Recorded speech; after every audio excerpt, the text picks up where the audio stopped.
Hello everyone, Zeno What If here. Those that are new to the channel, subscribe to see some of the content I made. Leave a comment down below for any ideas. Listen here YouTube. I do not own anything and this is not a scam. Link down in the description of the fanfiction of this, What If. To bring in part 7 of What If the Gate appeared in G.I. Joe. Chapter 12, The Might of the Men in Green. Princess Pina was not having a good day, to say the very least. Then again, the last week could have certainly gone better. In her travels within the Aulnay-Provence, the imperial princess had to visit a number of small villages and towns. Meeting with the local officials and informing them that her father had ordered them to leave their homes and make their way out of Aulnay until the region was deemed safe. But when asked just how long it would be before they could return, Pina could not even give the people a clear answer. Some villages complied with the order, others would protest to some degree, but ultimately agree to leave. But there were a few that outright refused to leave at all, saying that they would rather fight the other worlders and die, rather than leave their ancestral homes and lands. Even more disturbing, some of the smaller villages, many of whom had beastmen residents, threatened to ally themselves with the enemy force, rather than obey an empire that treated them as second-class citizens. It was a statement that did not sit well with the nobles of the Rose Order, all of whom believed that Sidera had done these creatures a favor by placing them under their dominion. But ultimately decided to leave them to their own devices, as the empire had more pressing matters to deal with rather than a group of traitorous beast creatures. But this was nothing compared to what happened next. Just one day earlier, the knights received word that Carly village had not only been contacted by the other world or army on Aulnay Hill, but had allied themselves with the enemy as well. Apparently, a merchant caravan had stopped in Carly to resupply when they noticed the townspeople interacting with individuals who rode in strange carriages. Carriages that did not need horses to move. When asked just who they were, the town elders said that these men were from Aulnay Hill and had saved their village from a bandit attack. They explained that how these strangers were interested in finding out if any slave caravans had passed through. The strangers were very helpful and promised to remain to defend the town from any more would-be attackers, and the villagers were more than willing to let them stay. If these invaders were able to win over the residents of one town in one day, then how long would it be before the rest of Aulnay fell to them? The empire had basically told its people that they could not ensure their safety, and now the very same enemy of the empire was doing a much better job at protecting imperial citizens. Just how powerful were these barbarians? But that wasn't the least of Pina's problem. By now news of the Otherworlders' battle with the Flame Dragon and about their leader was spreading like wildfire. From tavern to tavern, from pub to pub, from village to village came the news about the powerful men in green and their strange horseless carriages, their mighty war beasts and iron giants, their grey birds and, most importantly, their leader, who is said to be the man with the fist of the North Star. These are the reasons why Pina decided to stick around in one of the village taverns to learn more about those gossips. What? The patrons at the tavern were shocked at the particular man's statement. They killed the flame dragon. You are joking, right? Said another patron. No, I was being honest, and I'm not drunk yet. Then, the man takes another sip of his ale. My family was rescued by them and take us to the Becton. After that, we were on our own since almost all the refugees are going to Poltrago. I and my family choose to go in here instead. Just who are these peoples? Are they all a group of archmages? Inside the bar full of drunk townsfolk and adventurers, Pina alongside her team, which consists of Hamilton Uno Rur, her page, Grey County Aldo, Pina's mentor who trains her in the Rose Order of Knights, Alexander County Aldo, Grey's brother, and Norma County Igloo, one of the male members of Rose Order of Knights, were trying to blend in with the civilians to keep their undercover. A drink for you, princess, you need to relax for a while, said Grey, as he offers a mug of cider. Thank you, Grey, Pina thanked him. Then, right after she took one sip of cider, she feels the taste of that drink is nasty and let out a disgusting expression face, but she tried to be polite to the people around him, including the tavern owner, as she did not drop those liquids to the floor from her mouth and shout, "This is disgusting. Why would anyone drink this?" Instead, she asked, "Grey, what is this taste?" "It's horrible. It's the townsfolk drink, princess. Not everyone can afford wine or any other luxury beverage as the royalty," replied Grey, as he tried not to draw attention. Ugh, Pina reacted in a disgusting tone. Well, even though the drinks are not tasty. At least this tavern can give me a huge sight, said Norma, as he stared at the huge-breasted waitress. It seems the female waitress is revealing her cleavages for a purpose. Looking at Norma being like that, Pina only can do a facepalm as a reaction to his behavior. Gods, what an idiot, she thought, how could this guy has become my chamberlain in a night? He couldn't even fight a pig, much less a human. So, do you all believe in that man's word? He said that he is also one of the refugees from the villages near Koan, said Hamilton, trying to get answers from her friends. I believe it, but it is still strange about how they defeated the Deirdrico like that, replied Gray. Probably it's just bullshit. Do you think we can just fully believe that story? He could be just a refugee from the city that hasn't been attacked by the dragon, said Norma. He tells a fake story to these townsfolk to make them feel safer about the dragon attack. That's besides the point, Norma. Pina shut him up. What more important for us is the leader of these men? Some said that he's the one we all seek. What do we know about these men in green, Gray? She's asked the most senior part of her companions. That's the name that people gave them. Apparently they have visited several villages around Alnus Hill. So they have already started establishing contact with nearby settlements. Clever strategy, thought Pina. It was only natural to start spreading your influence after you have gained some ground on enemy soil. She feared that this could mean end of the empire if they do not act with haste and counter them. Princess, Hamilton's voice interrupted her flow of thoughts. Take notice of the table across our own. The waitress there mentions the men in green. They all focused their attention to the table in question. They could clearly see waitress boasting while men around her are all confused and shocked. I wonder what she told them, asked Norma. You're full of it, one of the men spat out, as he and his companions laughed at the woman's story. I'm not lying, the woman protested. But the men just continued to laugh at her tale. Surely no one could defeat a flame dragon. That can't be possible, one drunk man said. It's true, the waitress protested. Are you sure you didn't just get knocked out and dream it up? Another said. Fine, don't believe me, see if I care, snorted the waitress, as she left to gather more drinks. What was that all about, Hamilton? Asked Pina. As I said, this rumor is spreading like wildfire. No pun intended, answered Hamilton. There is a lot of talk. Street is that there were a group of mercenaries, men dressed in green and riding great metal beasts in strange wagons, who evacuated the people of 3 villages, Kota, Colton and Copperkeep, after warning them about the flame dragon. While evacuating villagers from their towns, they were been attacked by flame dragon, and they say, they killed the beast when it attacked them in the Rochehill desert. I don't know, Norma countered. Wyverns and drakes could easily be mistaken to such a creature.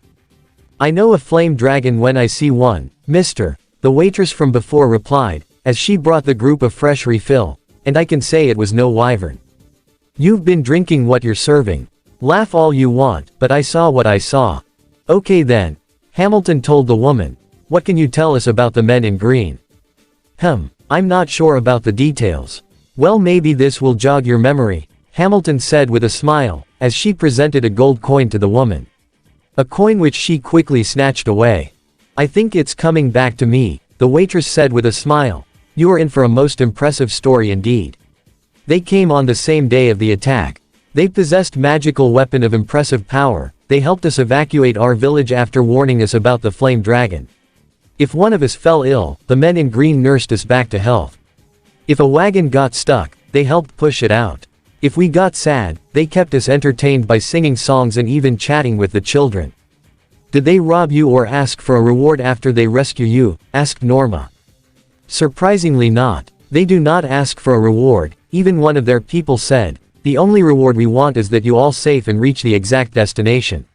Not only that, they give us, hold on. The waitress rummaged in the sack she brought to put her important items when evacuated, and then she takes out 2 packages that were written like this. 1. The brown one is written as meal, ready to eat, individual, MRE, menu 2 beef shredded in barbecue sauce. 2. While the green one with a huge star written as Armia Rossi. This. The leader of those soldiers said that this is a food package for all the refugees. She said in a cheerful tone, well, I tell you later about what food they provide inside this package. But the most important one, the all you wait for so long, is how they defeat the Deirdrico. Then the dragon came. Her mood suddenly changed. The creature attacked us, killed several of us. But the men in green charged the beast and even called in great gray birds that shot magic and fire of their own at the beast. If it was not for these strange men and women, I may not even be here to tell you my story. They saved many lives. So are you saying that they were able to chase it away? Asked Gray. On the contrary, my lord, they were able to kill it. Tina's eyes widened at that statement. The rest of her party were speechless as well. Impossible, muttered Norma. That is what I would think as well if not for the parts of flame dragon that they brought with themselves. The beast was utterly annihilated, his head, torso and one arm and leg took by men in green and the rest was left for scavengers to collect. Just how were they able to kill it? Pina asked. She collected herself and started to gather as much information as she can. An enemy who can actually kill flame dragon is no laughing matter. All we have are from villagers who were present there, and their messages sent to relatives that live here. Apparently, they had under their command flying iron birds that attacked fire dragon with fire. Fire birds? Asked Hamilton. Yes, 2 types of them. One was big one that could stand still in the sky, as I heard they transported wounded villagers with it back to Alnus. And the other was so fast that not many people saw it flying over them. But it is that fast bird that killed the dragon, its weapon so powerful it threw everyone present there on the ground. There was nothing else but quite in shock among princess and her knights. It was very hard to believe such news, even if multiple people testified it is true. This enemy was quite powerful as they expected. The scales have increased again now that they know they can kill one of the most powerful beasts in their world. Is there anything else you can tell us about them? Pina asked the waitress, as she was truly interested by what the woman had said. I am afraid not, the waitress replied. After they helped us bury our dead, we continued on towards the empire. The men in green called in more of their people before leaving with some of our villagers. The ones who lost families in the attack and have no one to look after them. What about their leader? Asked Pina. What can you tell about him? Oh, said waitress, that is the most interesting part of my story. This man was something any woman would dream as a husband. He was incredibly brave, fearless and respected among his men, always leading them during their fight against the flame dragon, but at the same time, he was incredibly humane. When one of the villagers' daughter had an accident and was on the verge of death, this man has combined his own magical powers with one of the local magicians to heal her and save from certain death. Magical powers, said Pina. Does that mean this man is a magician? No, but he certainly has several of such powers to be considered as magic. And he was also incredibly strong. Before the attack, when they visited Kota, a bandit there has challenged him, but the man has broken his sword with a bare hand. What do you mean, he broke it, said Hamilton. That's what he did, he just gripped the sword and squeezed it, and it shattered in million pieces. No way, muttered Hamilton, while others couldn't believe their own ears. A man, who was capable of shattering swords with his bare hands. Then, the bandit attacked him with his fist, but the man just punched him once, then he pressed his fingers into the bandit's shoulders, causing his hands to become useless. Was that all? Asked Gray. Nope. As we were been escorted by the men in green, we were also been attacked 2 times by the bandits. The one group attacked us in the night, but the men in green were able to fend them off with their weapons. Does that means they could also see in the dark? Asked Hamilton. Apparently, yes. The second time, there was river trolls, but the leader of the men in green faced them alone. Alone? Yes, and when they attacked him, he punched one of them, making him explode. Pina suddenly gasped, remembering what the apostles said about the man with the fist of the North Star. Does that man has the fist of the North Star? She asked loudly. Why, yes, but he call it Hokuto Shinken, which in their language means, fist of the North Star. Then the leader of the men in green is the man with the fist of the North Star, said Gray. Tell me, does this man has meet Rory Mercury? Asked Pina again. Yes. They even had a contest between each other. A contest? Yes, they've arm wrestled. And does Apostle won? No, the man did, but Rory didn't mind. In fact, she was even righted with him and fight the flame dragon together. Pina felt, as if the ground beneath her opened, and she fell into the abyss. The worst has happened. The man they seek was the leader of men in green, and what's worse, he's now allied with Rory the Reaper. If what the apostles of Flare and Zumfoot said was true, then the days of the Empire were numbered. What should she do now? And what does this man's name was? Asked Hamilton. They call him Centurion Prime, miss. Centurion Prime, said Gray. I've heard it that name more than once, said Alexander. Several of the survivors of the legions that went through the gate has said something about the man who was leading the defense of the fortress in the city. They said, he possesses the skills of the seasoned commander, and he was capable of keeping the defense until the reinforcement came and defeated the legions. They also said that he was the one who led the armies that pursued the legions to the gate, and he was also the one who commanded the invading forces during the battle on Alnus Hill. Not to mention that he was also the one who led the invading forces in battles against the allied kingdoms and made King Durand to make deal with him. No questions about it, Centurion Prime is the true leader of Otherworlders' army. I will tell you now something free of charge, a friend's advice, Waitress declared so.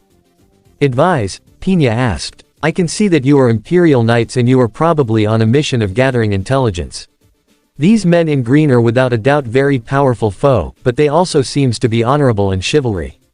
They did protect a convoy of villagers free of charge, and afterward took all of them and offered them shelter in their base.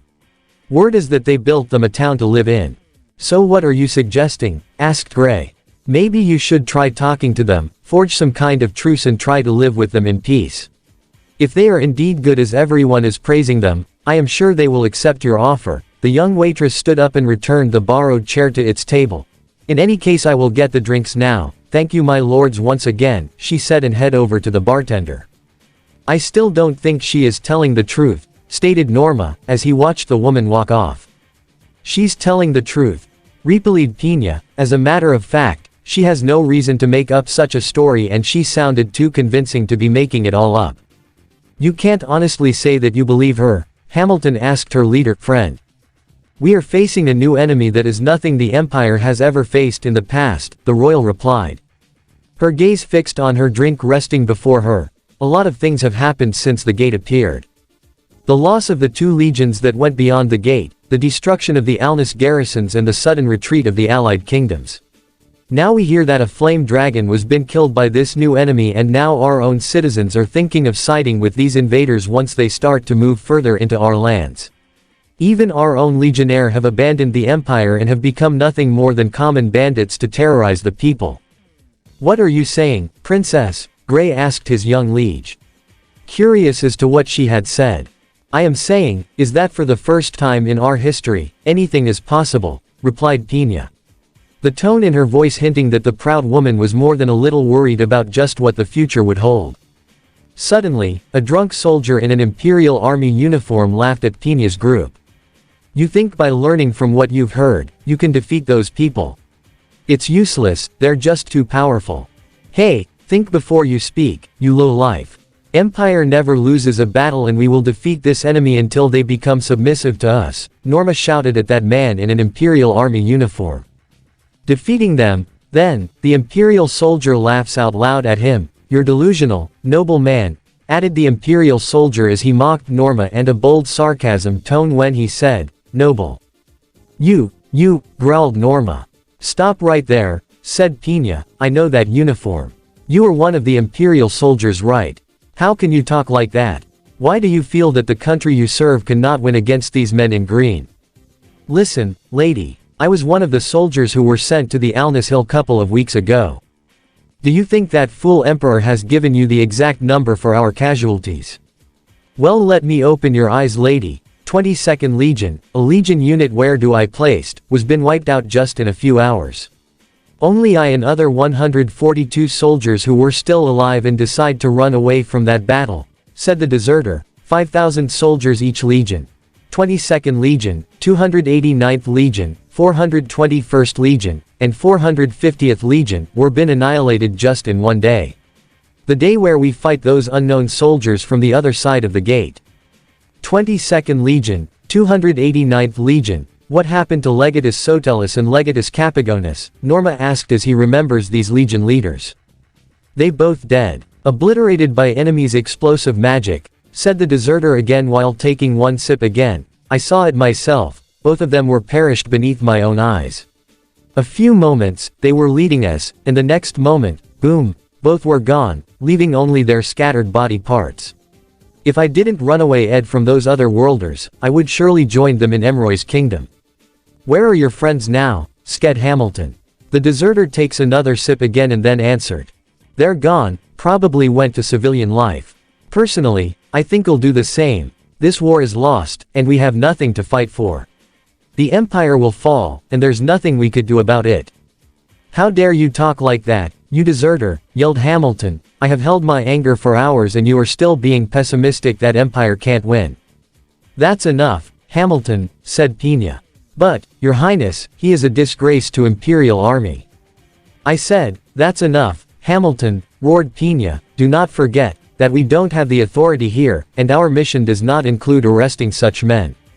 That's right, your highness, said Alexander. He's a broken man right now, we can't persuade him more again to join us. Thank you for your service, young man. He thanked the deserter as that man keep drinking ale. We respect your choice and have nothing against it. Sure, whatever, answered deserter. May Emroy protect you, nobles, along your journey. Thank you, said Pina. Do you think this deserter's word can be trusted, Gray? He is telling the truth, your highness. I have been at war before, and soldiers like that will tell the truth on the battlefield he once entered to make other people can feel what he feel, answered Gray. So, what do you think about this?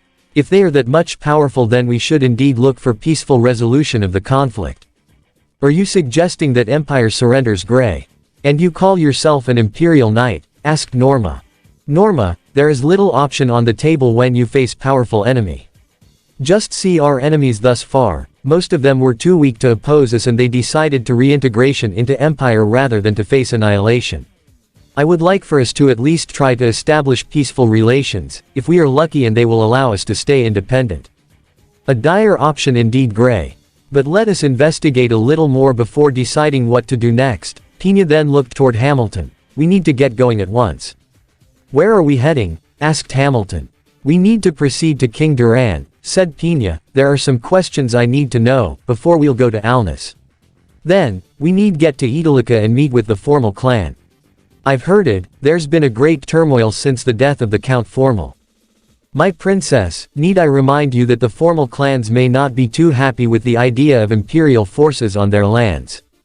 Gray informed her. Though technically a part of the empire, Idolica and the Formal clan had a surprising amount of autonomy and mostly handled its affairs without any influence from Sidera.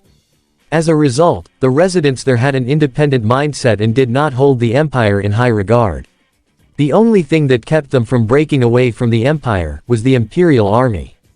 I know, but they will understand that what we are doing is to ensure that they are safe from the enemy on Alnus Hill, replied Pina, as the group got up from their table and made their way out of the tavern. We'll link up with Bozes and the rest of the knights before proceed to Elb Kingdom. Very well, replied Gray, as he and the rest of the order mounted their horses. Outside the tavern, Pina holds those two food packages with a confused look. Unbeknownst to her, she has acquired the stuff from the other side of the gate. Then, she and her companions rode off into the twilight. The drive back to Ginza was thankfully an uneventful one, as the joint ANF team rolled through the countryside with the Kota refugees in tow. So far no new threats had popped up since splitting up from the rest of the Kota villagers, after they safely crossed into Imperial-controlled territory. But the villagers that now traveled with the coalition soldiers were only there because they basically had nowhere else to go. They had lost everything in the dragon attack, including family members, and had no one to take care of them. As a result, they were now going to be housed in Ginza itself until further notice. Until then, the 15 Kota villagers were now the guests of the Gate Coalition forces. As for the soldiers and marines of 3rd Rakan, their minds were still racing with memories of their encounter and subsequent battle with the Flame Dragon. Never in their lives did 3rd Rakan ever thought they would be fighting against such a creature, but yet they did and barely escaped with their lives. If it were not for the intervention of the jet fighters when they did, it very well may have been the last thing 3rd Rakan ever did. But if there was anyone who was lost in deep thought more than anyone else, it was the demi-goddess that was riding with the rest of the refugees. Rory had not said anything since the convoy left the desert, not even bothering to speak when the soldiers helped her onto the truck. She had seen many things in her long life, including the many times a flame dragon woke up from its hibernation to feed its hunger. She had personally blessed many a warrior who had set out to kill the beast, all of whom now resided in the year after with their ancestors after failing in their mission. But she witnessed a flame dragon fall to strangers from beyond the gate. Strangers who possessed weapons that were more innovative and powerful than anything the apostle had seen in her long life. Maybe even more powerful than anything the gods could think of. That thought alone sent a chill up her spine. If these strangers were powerful enough to kill a flame dragon, just what would happen if one of the gods of Falmart felt that these other worlders were a threat? Would the gods meet the same fate as the beast, or worse? Her only option at this point was to just play along as a refugee and study these Japanese and Amir icons closely. They may not have appeared as malevolent as some of the gods the people worshipped, but she had to be certain. It took a few hours, but finally the convoy made it to Alnus Hill and the refugees with them were met with a sight that was truly something to behold. Watchtower was now fully operational and not only housed a large tower within the walls, but numerous artillery pieces that sat on its walls. There were also a couple anti-aircraft vehicles parked on the road leading up to the outpost and were waiting to enter. The tower itself not sported a new Doppler radar on top of it. Needless to say, the Kota villagers were taken aback by Watchtower as they rolled past the outpost. But words could not even describe their feeling once they came upon the fortress itself. Attack helicopters flew overhead as they patrolled the area around Alnus, as numerous tanks and other vehicles conducted drills in the recently completed firing range. The children gasped in awe as they saw an Indonesian Leopard parked on a slope, fire its main gun at a target that had been set up. While the older folk marveled at the massive concrete walls of Ginza itself, one of them even commenting that the walls here could rival those that surrounded Sedera itself. Eventually the convoy came upon the recently completed command building where in front flew the flags of every single nation that was taking part in Tiger Strike. There were also a number of personnel ready and waiting to deal with the injured, while others lead the remainder to some tents which had been recently set up for them. This was something the refugees were not expecting. By all accounts this was an enemy base, but the buildings they saw did not look like something one would expect to exist inside a fortress. These structures were well built and had glass windows. Glass. Something that was only reserved for only the most affluent and wealthy families in Sedera, yet here were numerous buildings in an enemy fort using them. By the gods, Kato gasped out, as the old wizard was in complete awe by the sight. These people truly are from another world. And from many nations, Lele added on, as her eyes looked on at the numerous flags that blew in the wind. These people say they are here because the Empire attacked them. If these other worlders are capable of such wonders, then the Empire is truly in trouble. Replied Kato, as he and the rest of the Kota villagers were led off to their new homes. The elves had regained consciousness by this point and Tuka was now dressed on a white t-shirt and a pair of pants which the Tanker 6 crew had loaned her. Seeing that the clothes she was wearing when found had been discarded when Kurokawa examined her. The young woman was rather nervous when the base medics wanted to take her in for examination, but only left with them after Kurokawa agreed to accompany her inside. While this was going on, the Kota villagers were still trying to take in all that they were seeing. Fortunately for them, Williams was there and answered any questions the villagers had. Curiously, Shino had also decided to join the group, as the curvy sergeant thought that the Marine could use the help. A fact that caught the attention of some of her colleagues. "So you are not Japanese?" one of the young children asked, as she had noted that the Marine looked very different than the rest of the recon team. "No, I am an American," the corporal replied. "One of the many nations that lay beyond the gate." "How many nations are there in your world?" another child asked. "Many," the Marine replied. "Just over 190. And all of them are vassals of Japan?" asked Mimosa, just as the group came upon a large tent. Her mind still trying to comprehend everything she had just heard. Over 190 nations that exist side by side. "Ah. No," Williams answered back. "America in one nation among many. Japan is one of our closest allies and after they were attacked, my government, as well as many others that are friends of Japan, decided to help them." "It is true," Shino added. "Many people from other countries were hurt when the Empire attacked. Still, Japan must be a very powerful nation to have so many nations helping them. Kato remarked, causing the sergeant to flinch a bit. Actually, we are not. What? Lele asked curiously. If Japan is not the most powerful nation in this coalition, then who is? The CQC specialist just got a blank expression on her face, as she slowly looked up at the dark-skinned Marine standing next to her, who for some reason was humming Star-Spangled Banner, while staring to his left. The villagers soon realized the truth. Well then, looks like your tents are ready, the corporal announced. These will be your accommodations until more suitable housing is available. We will be back later to carry you for dinner. I bet many of you may be hungry by then. The Kota villagers and Rory just nodded in reply and thanked the pair for their hospitality, before entering what would be new home. Centurion and Eric went to meet with Hazama, since they returned. So an all-around successful scouting mission, asked Hazama, did you learn what you needed to learn? Well, if you asking about the land itself, said Centurion, then yes. I see you also brought back refugees. You should know that the ANF doesn't have a refugee program yet, and we can't just simply send these kids into our world for care or adoption, said Hazama, as he sat across from Centurion and Eric. We know, but I'm sure it would have been worse if we just abandoned those sea kids to fend for themselves, replied Eric dutifully. True. But going back to the refugees, what do we plan to do about them? There are plenty of unused beds around the base now that we are building proper buildings, said Centurion. We can give these children a place to live, and since we are taking the role as guardians over these children, we will have to provide some form of an education and the alike for them. Agreed, as is our laws, added Eric. Very well, though this is going to make some politicians unhappy in the other world since they'll see it as us taking responsibility for this world's problems. Well, I say, since we're now in this world, somebody has to take care of its problems, paired Centurion. Agreed, sighed Hazama, but other than that, what did you learn about our enemy's military condition? Their conditions are in wrecks, General, answered Centurion. Many of the lords and kings in the surrounding regions lost their lords when they came to fight us on Alnus Hill. We may have effectively crippled the Empire's ability to summon fresh army, but we now have a new problem. Lawlessness, and villages without a proper authority to protect them and govern them. Hazama sighed again, understanding that they have hurt the enemy badly but now have a potential civil crisis on their hands. We already have enough reports about the increasing bandits' attacks. What's worse, is that these bandits are now been bolstered by the ranks of the former Imperial soldiers, who went rogue.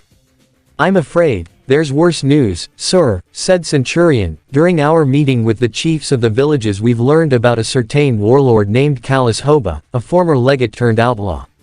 According to what we've heard, he's now assembling a large army called Cobalt Pincers, in order to attack one of the major cities in province and become the new lord of the province. I see, said Hazama, so, we now have a rogue army that's been running loose. However, that's not all. We've learned that the Empire soldiers have been conducting the scorched earth tactics with the villages, apparently, trying to slow us down. I don't think we need to worry about the Empire's feudal tactics, replied Centurion. They can't hurt us, since we get all things we need from Japan. However, the only ones who can get hurt because of that are the villagers. So, I say, we can use it in our favor. If we provide them enough food and protection, we can have them on our side, thus making Empire look really stupid and bad before the people. Sounds good enough, said Hazama, but there's still matter about those bandits. What shall we do about them? We can send out many more patrols than we have now, since we now have over 60,000 personnel from our world stationed here, said Eric. That won't be enough, answered Centurion. True, we can send maybe 100 more patrols, but that won't do anything in securing the population. What we need is to control the main source of the problem. And that is? Asked Hazama. We already know that this land has been ruled by formal family, said Centurion, and we also know that Italica, the capital of the province, is practically the center of all tradings in province. If we control that town, we could enforce our own laws in province. Also, Cobalt Pincers were also after Italica, and we know that the defenses of that city are made of what's left of the imperial garrisons in province. If Hoba attacks this town, he might capture it for himself. So, you suggest that we should proceed with capturing Italica first, said Hazama. Not exactly, answered Centurion. From what I've learned, the Formals aren't in Empire's favor. You see, their land once been taken over by the Empire, who then turned them into their own province. The Formals hate the Empire and do anything to escape their clutches. If we offer them enough protection, as well propose a free trade, I think, that'll be more than enough for Formals to break their ties with the Empire. You mean, the same way we dealt with King Duran? Asked Hazama. Precisely, said Centurion. Speaking of which, how's he doing? Oh, he's doing just fine, answered Hazama. I've heard it. He summoned several other representatives of allied kingdoms to his capital in Aventine. It's quite possible, he's gonna propose their full independence from the Empire. Sounds good, said Centurion. And what about the Corino legions? Are they still marching towards the allied kingdoms? Yes, said Hazama, we're watching them now, as we speak. When our air forces will be ready, we'll burn them to ashes. Excellent, smiled Centurion. In the meantime, Sam Fisher will help Duran to make his conference in Aventine go smoothly. But back to Italica. As I said, we need to persuade the Formals to break their ties with the Empire and let them join us. That way we can build our own base near Italica, thus increasing our activity in the province and allowing us to enforce the real laws in the land. Very well, said Hazama, I agreed to your plans, Commander. So, what shall we do first? We need to gather every information we can about Italica and the Formals, said Centurion, including from King Duran's, since his lands are nearby the province. Also, we need to gather information about the Cobalt Pincers, their men, beastmen, weapons, everything. After that, we can finally proceed with the operation, Italica. Very well, Commander, said Hazama. By the way, King Duran has sended you this. He then handed over Centurion several scrolls. Centurion read them and then looked at Hazama. When did this information has arrived? He asked. About yesterday, answered Hazama. And you've checked it? Double time, sir. Then we don't have time to waste, said Centurion. Have Colonels Blackburn, Mitchell and Major Armstrong come to my office, immediately. Yes, sir, answered Hazama.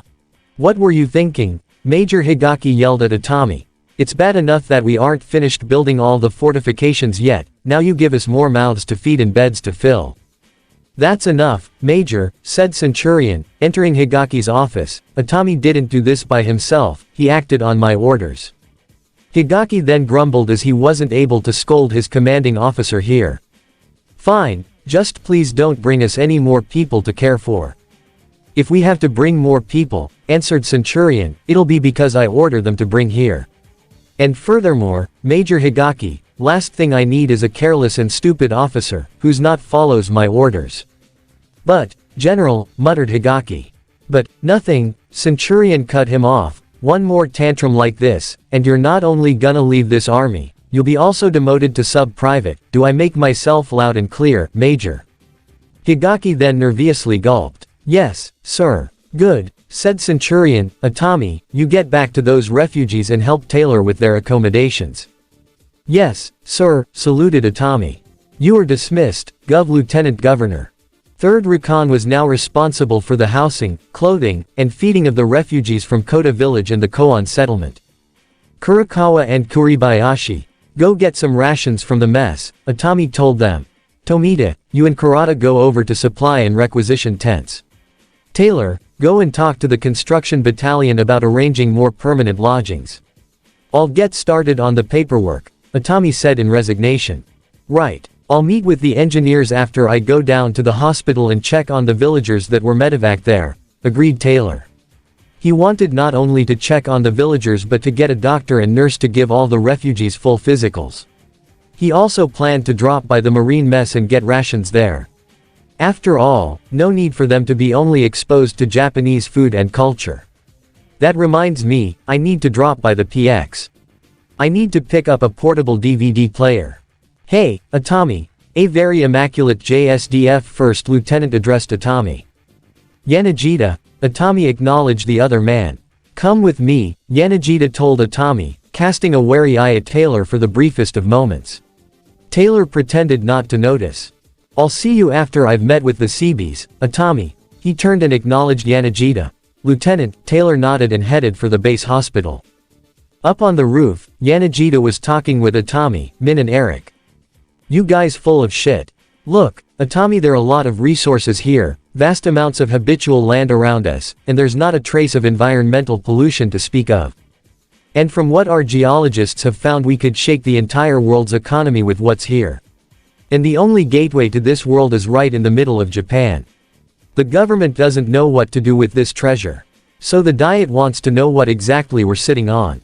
Specifically, they want to know if it's worth turning half the world's major powers against us. I'd hate to agree with the desk jockey here, said Eric, but he has a point. Japan has a hot pie right under its nose, and everyone would want a piece of it. But whatever the politicians are doing, I don't care. I just go where they tell me to. Hate to argue, but I have to agree, said Min. Whatever the politicians are doing in Hanoi or Washington are planning something big. Even though the US is the biggest producer of oil right now, the country is huge, hence why we probably need more resources to fuel our economy. It's not just the US though who wants to get into the action. I'm pretty sure that Gazprom from Russia wants in as well. He sighed. Politics 101 for you folks. I don't think so, said Centurion, coming up the roof to meet the LTs. Who stand straight, at ease, you four. I just want to say, that our intentions here are not to do anything with the land or the politics. We're here for two specific reasons, to defeat the empire and free our people. Those are the main reasons we came here, Lieutenant Yanagita. But sir, said Eric, what if China wants to turn this special region into another their domain? First of all, Eric, let me remind you, that the gate is in Tokyo, not Beijing. Second, do not think, that Chinese are stupid. They know, that this entrance into the special region is only temporary, and bringing more people does not gonna solve the problem with overpopulation of China. Plus, do not forget, that right now China is a member of the ANF, and they wouldn't do something really stupid, that might upset the alliance. I see your point, sir, said Min. What about the Russia? I think, you've overexaggerated on Gazprom's policy, smiled Centurion. Why should they try to use the special region, when they have natural gas sources right in their own lands? And what if they try to export it to special region? Export to whom? These are people, who doesn't even know, what gas is, they don't use it. Exporting to them some gas is like exporting refrigerators to Eskimos. As for the United States, you should know, that right now President Marshall is planning to change this, blood for oil, policy. USA has its own oil supplies in Texas, enough for the people to live for the next 2,000 years. Plus, there's also alternate fuel sources, which now been tested and tried. Once they goes into operation, the concept of using oil for fuel will be gone for good. But when will that happen? Asked Eric. About in the next year, answered Centurion. It's part of the special program President Marshall and I are working for the long time, to reduce America's dependence on constant oil usage. And last, but not least, is Japan. I know, that Nagato Cho is always looking for some opportunities, but they must understand, that nobody's gonna touch this land's any resources, because like I said, the gateway is only temporary. I think, you should tell that to your sources, Yanagita. Yanagita nervously gulped. Yes, sir. Good, said Centurion, because I would hate to report to General Hazama about his aide-de-camp, who's running his own political agenda. You know, what he would do then, Lieutenant. Yes, sir, sweatingly smiled nervous Yanagita. Good, said Centurion. Now, gentlemen, I suggest, that we should get back to work and forget about this conversation, which never happened, understand? Yes, sir, answered Atami, Eric and Min. Gentlemen, you are dismissed. It was shortly after nightfall that Taylor caught up with Atami. After briefing the JSDF officer on his discussion with the engineers, Taylor brought him up to speed on the medical cases. Well, the doctors seem confident that every one of the villagers that we had airlifted in will make full recoveries. So that will bring our refugee population to what? 47, I think. So, what did Yanagita want? Atami sighed. On the one hand, he had known his fellow JSDF officer considerably longer than he had the American, and if Yanagita's pride could be touchy at times, he was unwaveringly loyal to his brother officers and of course to Japan. On the other hand, Taylor had proven himself out in the field. He had earned respect from the men and women of 3rd Recon Squad. He had earned trust. Well, It wasn't Atami's deal anyway. He just wanted to get his job done and go home someday, hopefully before the next Kamikit. Yanagita says this world is an opportunity for Japan. The air is clean and resources untapped. He wonders if maybe somebody should take advantage of this opportunity. Does he really believe that crap? Taylor shook his head. Atami sighed, looking up at the sky as if searching for something. I wonder if my great-grandfather ever saw it coming, he murmured. Taylor inquired. I'm hardly the first generation of my family to wear the uniform, you know. Just the first since the war. My great-grandfather served, just as did his father and his before him. I think, if they knew how it would all end, they would still have served. I only wonder if they could see where it went wrong. 8 corners of the world under one roof, Atami shook his head. Taylor paused thoughtfully. It's an old, tired tale, Atami. Japan wasn't the first country to play that game.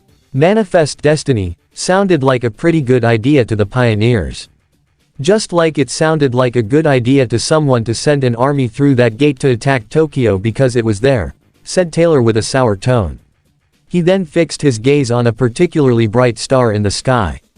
It might have been a planet, or maybe it was a star he knew from Earth's sky.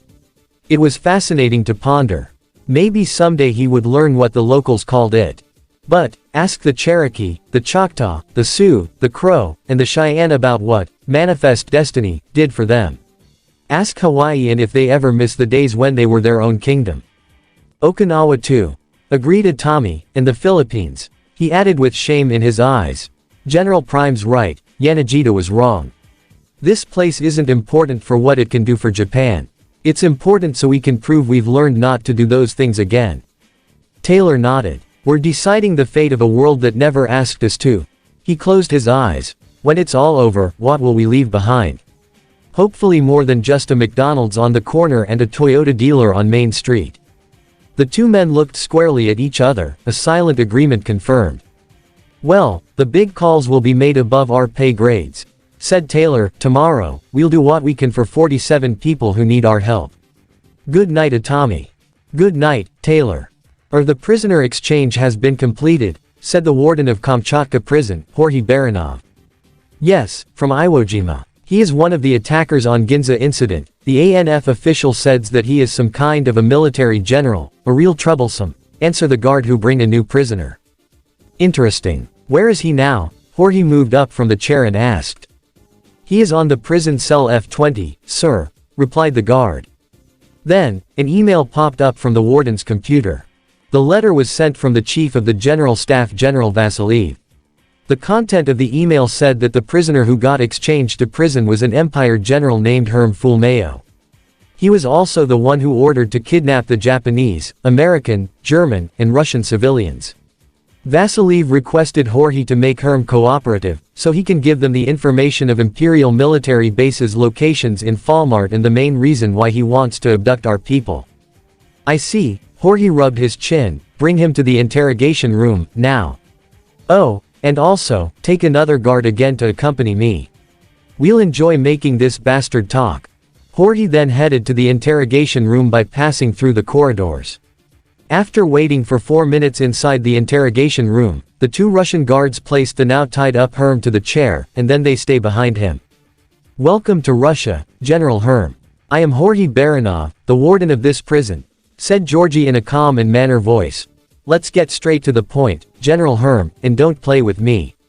You are one of the most influential general in the Empire, and you are also one of the people in Empire who ordered to kidnap our civilians to be slaves. Now, tell me, where and what any cities do you will imprison them, said Georgie while finger-tenting. Herm only can looking down. Georgie thinks he regret everything he done. But, an unexpected thing happened. He laughs in front of Georgie and said. You think I will give the information easily, filthy otherworlders? Just wait and see. We will send in enormous troops that will make your magic staffs can't handle our attacks. Then, he spits on Georgie's face. Wrong answer, dumbass. Turn him around, boys, said Georgie while flicking his fingers from his 2 hands. The 2 guards whom behind Herm flipped the chair where he sit and fell to the ground. Hey, what are you doing? Do you forget that I am one of the most influ? Before Herm finished his words, his face was already wrapped with cloth. Influence this, General Dumbass. Jorge opened the jerry can cap and poured the water to the Herm's face. GGGLGPPLLLGPGLGLLLPPPP. Herm started to get choked by the water that now started to flow through his throat. What the fuck is this? I feel drowned. I'm going to die if it continues. After 40 seconds Herm started to struggle. Jorge stopped pouring the water onto his head and the two guards behind him lifted the chair.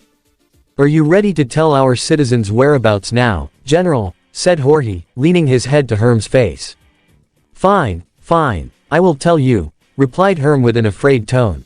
The Russian system were very different rather than when he was imprisoned in Japan. Hey, good decision, chuckled the warden, then he pressed the button on his intercom. Bring the stenographer here. Our bird is ready to sing. For the construction workers who's been working at the Alness Hill, they feel very awkward when they had to build a fortress wall, buildings, airport, etc. near the battlefield. As an example, during the Second Battle of Alness Hill, the engineers needed to continue building a runway while 300 meters away from the runway construction, tanks and personnel from ANF were fighting against the enemy. It's like a construction worker or an engineer that was sent to the other world, has suddenly need to hear the sound of tank cannon and firearms sounds clearly in one day while building the construction project because his soldiers were fighting against the other world army. But as the saying goes, result never betray the process. With perseverance, the runway now was almost complete as it currently reaches 2.4 kilometers, 1.49 miles just in 2 months, only 0.6 kilometers, 0.37 miles remaining. A miracle for modern engineering. While on the north side of the fortress, there was a satellite launch site as a purpose to learn more about this world. This action is supported both by NASA, SpaceX, Roscosmos, European Space Agency, German Aerospace Center, and JAXA. Regarding this, the commanders of ANF were planning to send some reconnaissance plane before the satellite arrives, but since the runway haven't even finished, they decided to postpone it until 1 or 2 weeks again. Now, what happened to the place that surrounds the gate in Ginza?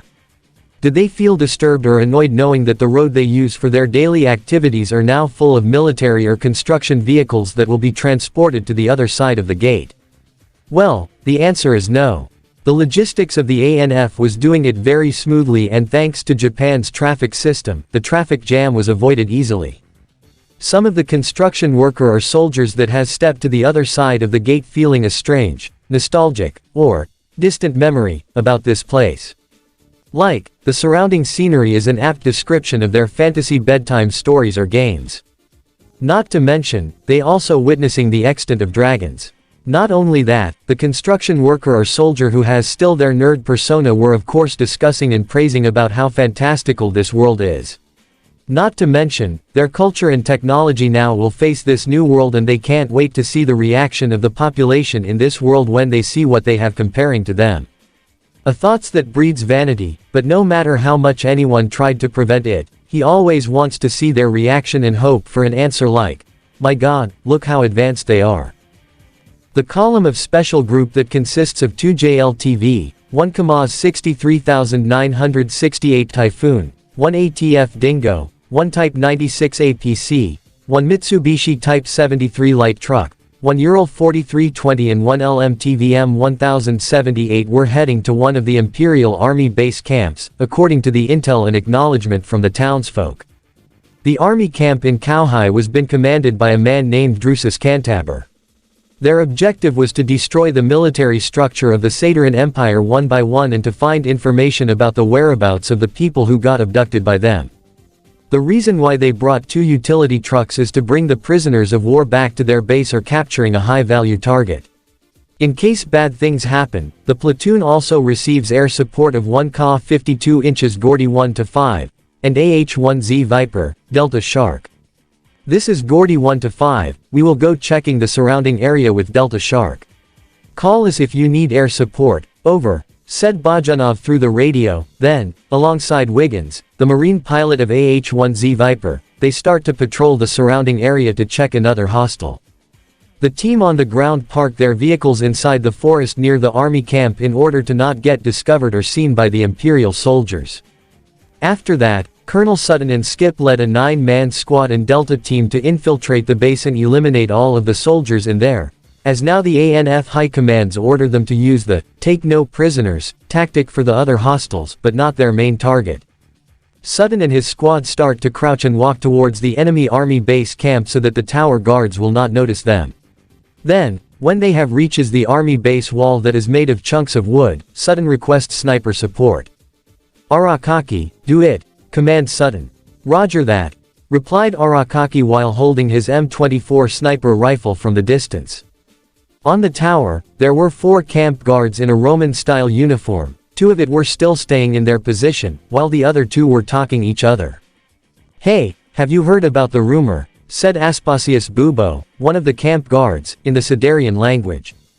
"Rumor about what?" replied his friend, Gallio Florus. "That the Godeson's army was been defeated just in one day." "Ah yes, I heard about that. It's just impossible. I mean, our empire needs 11 years to defeat them, but somehow, this other worlder's army obliterate them just in one day. This thing is really out of my mind.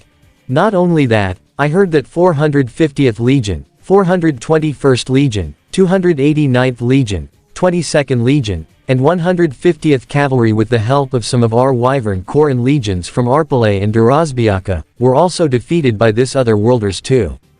Our defeat in the Alnus creates chaos inside the Senate.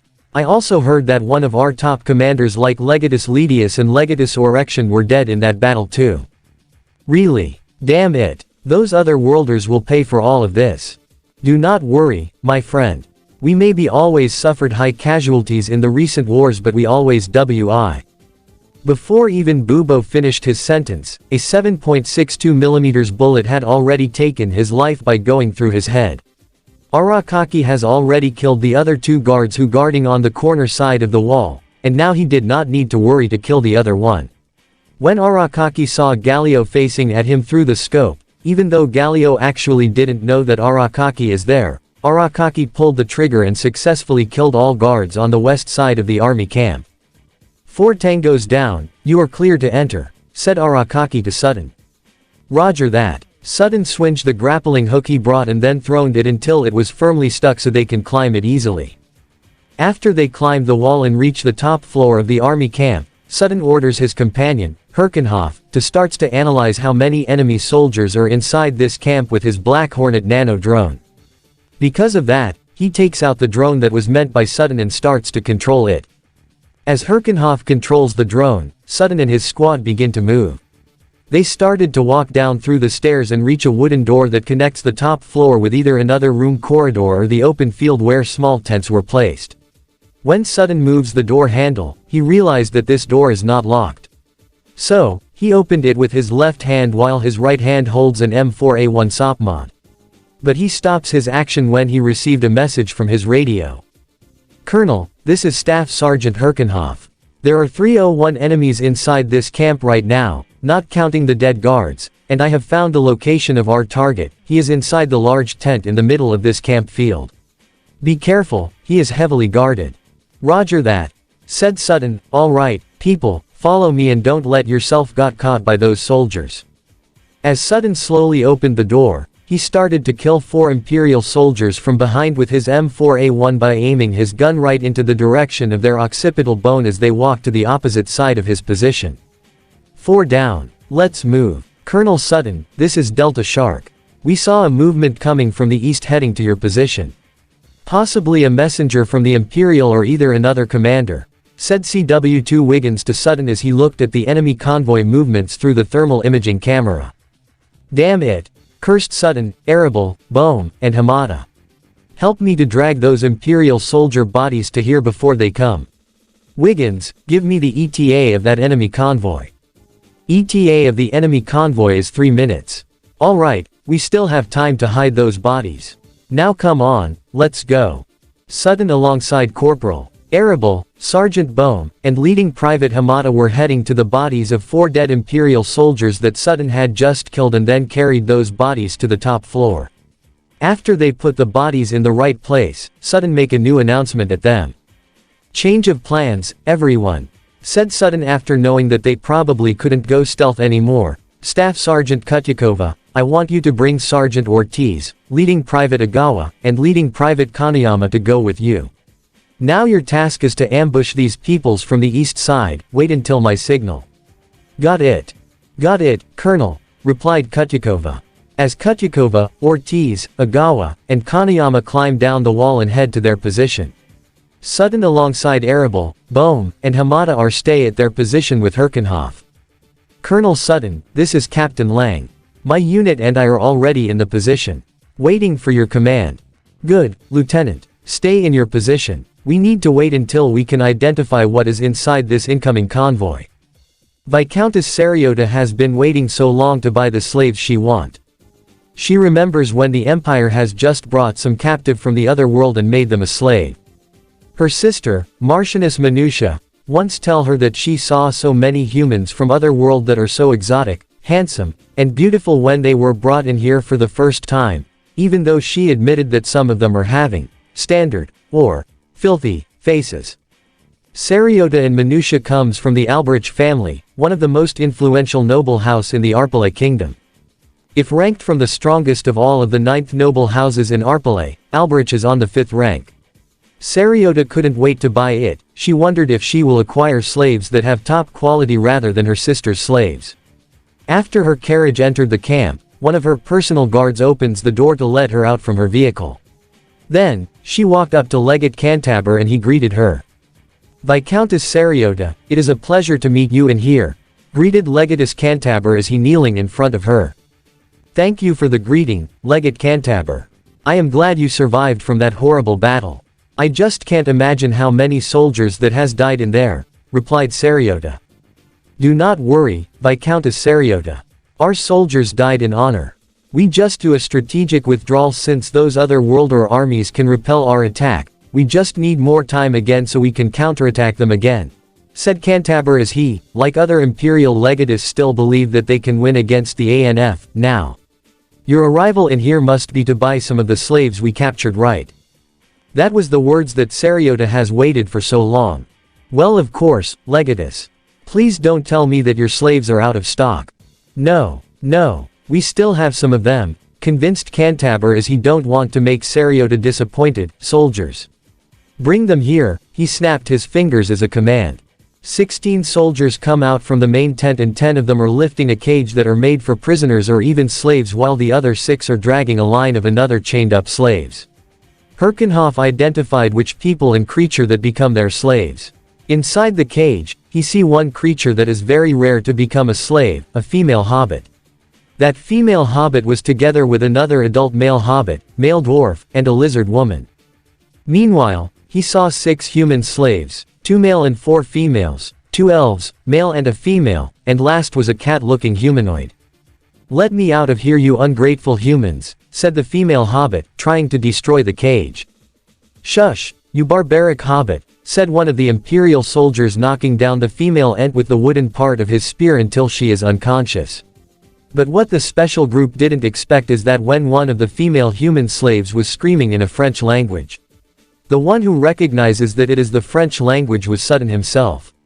He then started to sneak peek at it from behind the tent to see it more clearly, but then, another unexpected thing happens again. A human male slave cursed the imperial soldiers in the English language, and not for long, Sutton known that the man is an American, but his mind also think that the man could be a Canadian, Australian, British. Hold on, are these human slaves you sell really from other world? Asked Seriota, still doubting and afraid if the legate is tricking her. I really swear, Viscountess Seriota. But our unit only captured 2 of them during our campaign to the other side of the gate, except for those creatures, replied Cantaber. Kenta, this is Colonel Sutton. Move your APC to block the west entrance. Radoslav, block the east entrance with the Kamaz. Roger that, Colonel, said both of them. Are everyone in the position? Asked Sutton to all of the commanding small squad leaders he chose. This is Gratis 0-1, awaiting for your command, replied Abdurrahmanov to Sutton as he and his team are on the top floor of the east side. Redstone 0-2 on position, replied Nieves as he and his team are on the top floor of the south side. Gratis 0-2, ready, replied Satov as he and his team are waiting to raid the place from the east side of the gate. Larson 0 to 1, ready, replied Starker. This is Sampa 0 to 1, ready to raid, replied Nanahara. Good. Now, remember everyone. Do not kill the slaves, the general, and the Viscountess. Have you all identified which one is the general and the Viscountess? Asked Sutton. Everyone said, I got the target. Or, me too. Well then, on my command. 1, Sutton starts to counting. Ah, this handsome-looking man is perfect. How much is he? Asks Seriota to Cantabur, looking at the English-speaking man. He has the worth value of 5 platina. But you can buy it with 150 aurum. Well then, it's not a big problem. I'll buy this one. Seriota points at the human male, and this one too. Now she points at the French-speaking girl. Good choices, Viscountess. 2. After Seriota chooses the slaves she wants, she orders her royal guards to give the legatus a pocket full of aurum coins. Then, Cantabur quickly grabbed the pocket roughly from the royal guard. Ha ha ha. It's a pleasure to have business with you, Visco. 3. Right after Sutton finished the counting, all 13th platoon started to enter the camp and killed every enemy soldier in their sight. Even Kutyakova and her squad recklessly entered one of the tents and killed all the Imperial Knights who were having dinner. As Seriota cowers on the ground, she saw one of her dead royal guards lying on the ground, the people who were considered to be one of the most elite units in her kingdom. What the hell is happening? Do not want to get killed. Cantabur cowardly tried to run away by passing through the western gate and leaving his comrades alone. Colonel, our target is try to run away, Herkenhoff warns Sutton as the drone locating Cantabur's movement. Fuck, where is his position right now? Right in front of you. As Sutton took a look again, he saw Cantabur is running towards the west gate, not knowing about his presence. In a surprise attack, he comes out from his hideout and then knocked out Cantabur with his M4's buttstock. Ow. Before even Cantabur finished his words, his mouth got stepped on by Sutton's boots roughly and then both of his right and left palms and feet got shot by Sutton's M45A1 CQBP. Cantabur tries to scream but nobody didn't hear him clearly since Sutton's feet silencing him. While standing his one foot on Cantabur's head, Sutton shot 16 rounds of his handgun and managed to kill 9 Imperial soldiers. In a sight of horror, Cantabur sees all of his men die just in a blink of an eye.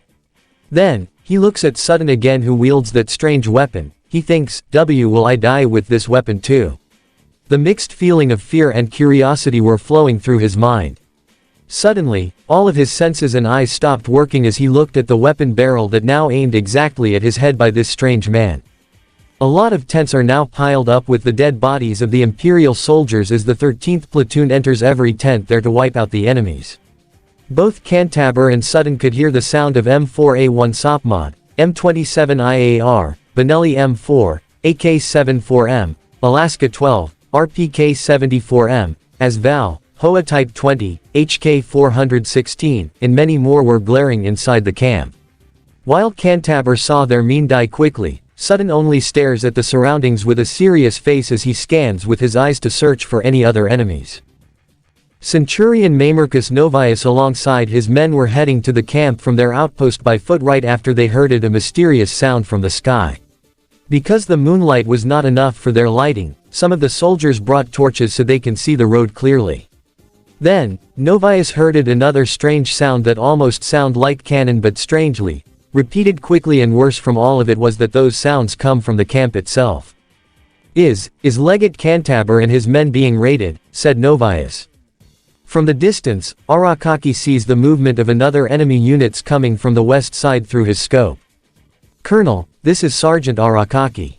Looks like enemy reinforcements coming from the west side, said Motoi by pressing on his earpiece, and from the east side too. Copy that. Sutton was silent for a moment, and then he made a request. Delta Shark, this is Colonel Sutton. You are now free to engage the enemy from the east side. Gordy 1 to 5, take out the hostiles that are on the west side. Affirmative, replied Bajanov and Wiggins at the same time.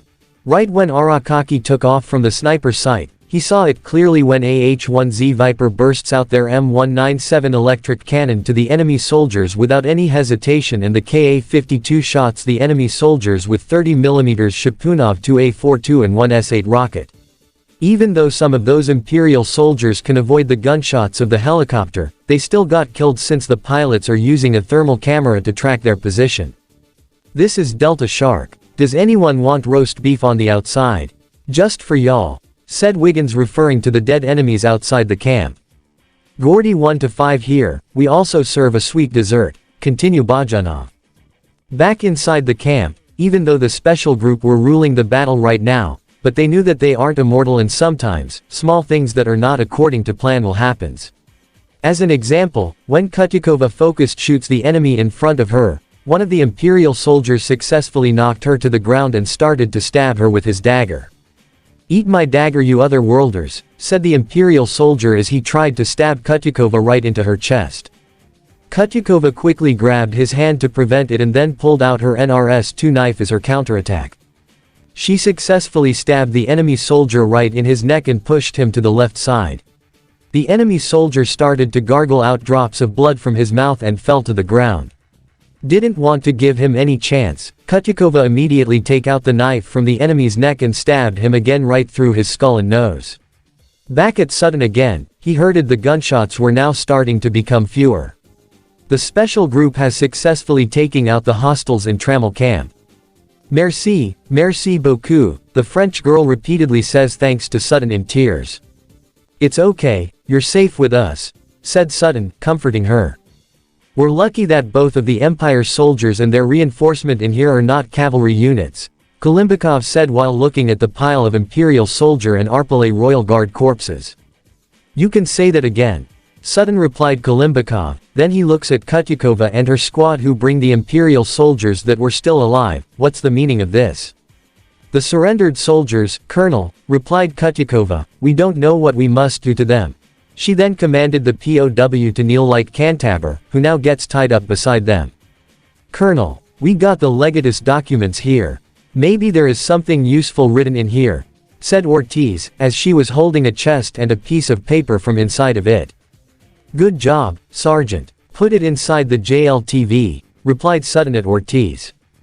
Then, Sutton heard a woman screaming with harsh words who now apprehended by Hudson and Arable. This is an insult. How dare you all to apprehend me? I'm a Viscountess from Alberich family of Arpale Kingdom. Wait until His Majesty, the King Rugarn heard of this, Seriota shouted at all of the special group, then she looked at Sutton, you. I know you are the leader of these other worlder soldiers. You maybe win this battle, but we will win this war. Your land will be taken by us. I can't wait to see you all begging on your knees for mercy and lick our boots. Felt annoyed with her rantings, Sutton stepped towards Seriota and started talking with an arrogant and cold tone. Fine then, we will beg mercy to your kingdom. But first, let me introduce you to my little friend here, Viscountess. Sutton hold his M45A1 with one hand and then kill Legate Cantabur just in one shot, right in front of Seriota and Cantabur's soldiers. Seriota screamed in an frightened tone as she just saw that Cantabur die quickly with only one shot from the weird staff used by Sutton, no need for using a crossbow or decapitate his head. Sutton then steps towards Seriota and aim his M45A1 right between her eyes. This is an M45A1 CQBP, a modified M1911, a weapon from 100 years ago in our world. Made by the USMC Precision Weapons Shop. With this gun, I can kill 100 of your soldiers just in one day, or even those hobbits. Continued Sutton as he pointed to the hobbits who now have been freed, but luckily those hobbits didn't resist. Then, Sutton called the Delta Shark and Gordy 1-5 to come and demonstrate the Gatling gun and rockets to Viscountess Seriota, prisoner of war from Satyran Empire, and the imprisoned fantastical creatures. The Delta Shark and Gordy 1-5 both shot the Hydra 70 and S8 rockets to the mountain on the east side of the camp. All of them look at the explosion impact from the helicopter rockets of ANF. See that? Said Sutton to shocked Seriota, that's what our flying creature from our world can do. We have hundreds, no, even thousands of them with many different types. We can obliterate your dragon knights and even your kingdom just in a blink of an eye.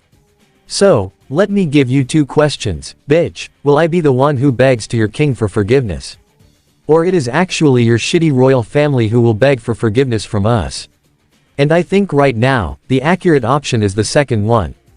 Without hesitation, Sutton pulls the trigger. Ah, no, Seriota screamed in fright with tears in her eyes, then she realizes that the M45A1 foot is empty. Calm down, lady, it's empty, snorted Sutton, as he let Seriota take a look closely at his gun which was empty. After he reloaded his M45A1 and aimed it at her again, now, give me your reasons why I shouldn't kill you. Wait. Let's make a deal, okay. I'll provide information that you might actually want, muttered Seriota. Now she felt defeated. Inside her mind, she knew that these other world soldiers didn't care if she has a royal title or not.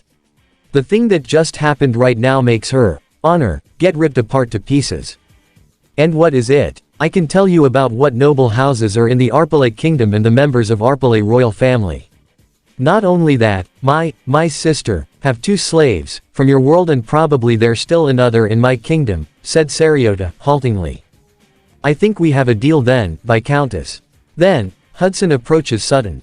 Sir, what about the captured soldiers and those creatures? Hudson asked his commander what should they do to them. For the creatures and our civilians, bring them back to our base, we can't just leave them in those conditions, replied Sutton, referring to the fantastical creatures that become slaves. As for those soldiers, let them go. Right after Sutton said that, Kutyakova ordered those Imperial soldiers to run away from this place as they give them a second chance before the Special Forces group changes their mind. Just as Sutton expected, the Imperial soldiers run away from the camp like a little mice. Even some of them let out a frightened scream from their mouth as they were afraid that the special group will kill them from behind. After the Imperial soldiers run away from the camp, a few of the special group soldiers start to help the freed get on to enter the truck. Those creatures, except the unconscious hobbits, looked at these humans with confused feelings. How could they track Legate Cantaber quickly and annihilate all of his men only in a few minutes? And the most important thing is, why would they want to bring them to their place? To become a new slave for them. But the words that come out from the man who just killed Legate Cantaber make them realize that he was right. They have nowhere to go, as their homeland is too far from here and they are in a bad condition. After all of the people and creatures that the special group just rescued entered their vehicle, they begin to leave the camp. They didn't bury the enemy soldiers' bodies as a message for any other Imperial soldiers who will come to this place. But, in the end, the Imperial citizens and senators will be conspiring that the death of Legatus Cantaber and his men was caused by some rogue assassins or mages. Or probably by other fantastical creatures like wood elves or hobbits. So actually, it's a win-win solution for ANF. The Sateran Empire and the Arpalate Kingdom will both also think that the death of their soldiers and royal guards were caused by professional bandits or assassins, or a group of freedom fighters from hobbit races, ogre races, or elf races. Hunter, move in. Over dozen masked figures filed out of the darkness and into the Imperial City, their movements concealed by the fact that it was a moonless night and the earth-covered streets were devoid of life. Just a day before, Ghost Team had been dropped off deep behind enemy lines by a single V-22 inches Osprey. One of only 2 which had been brought through the gate so far and had flown from Ginza to deliver the Ghost Team.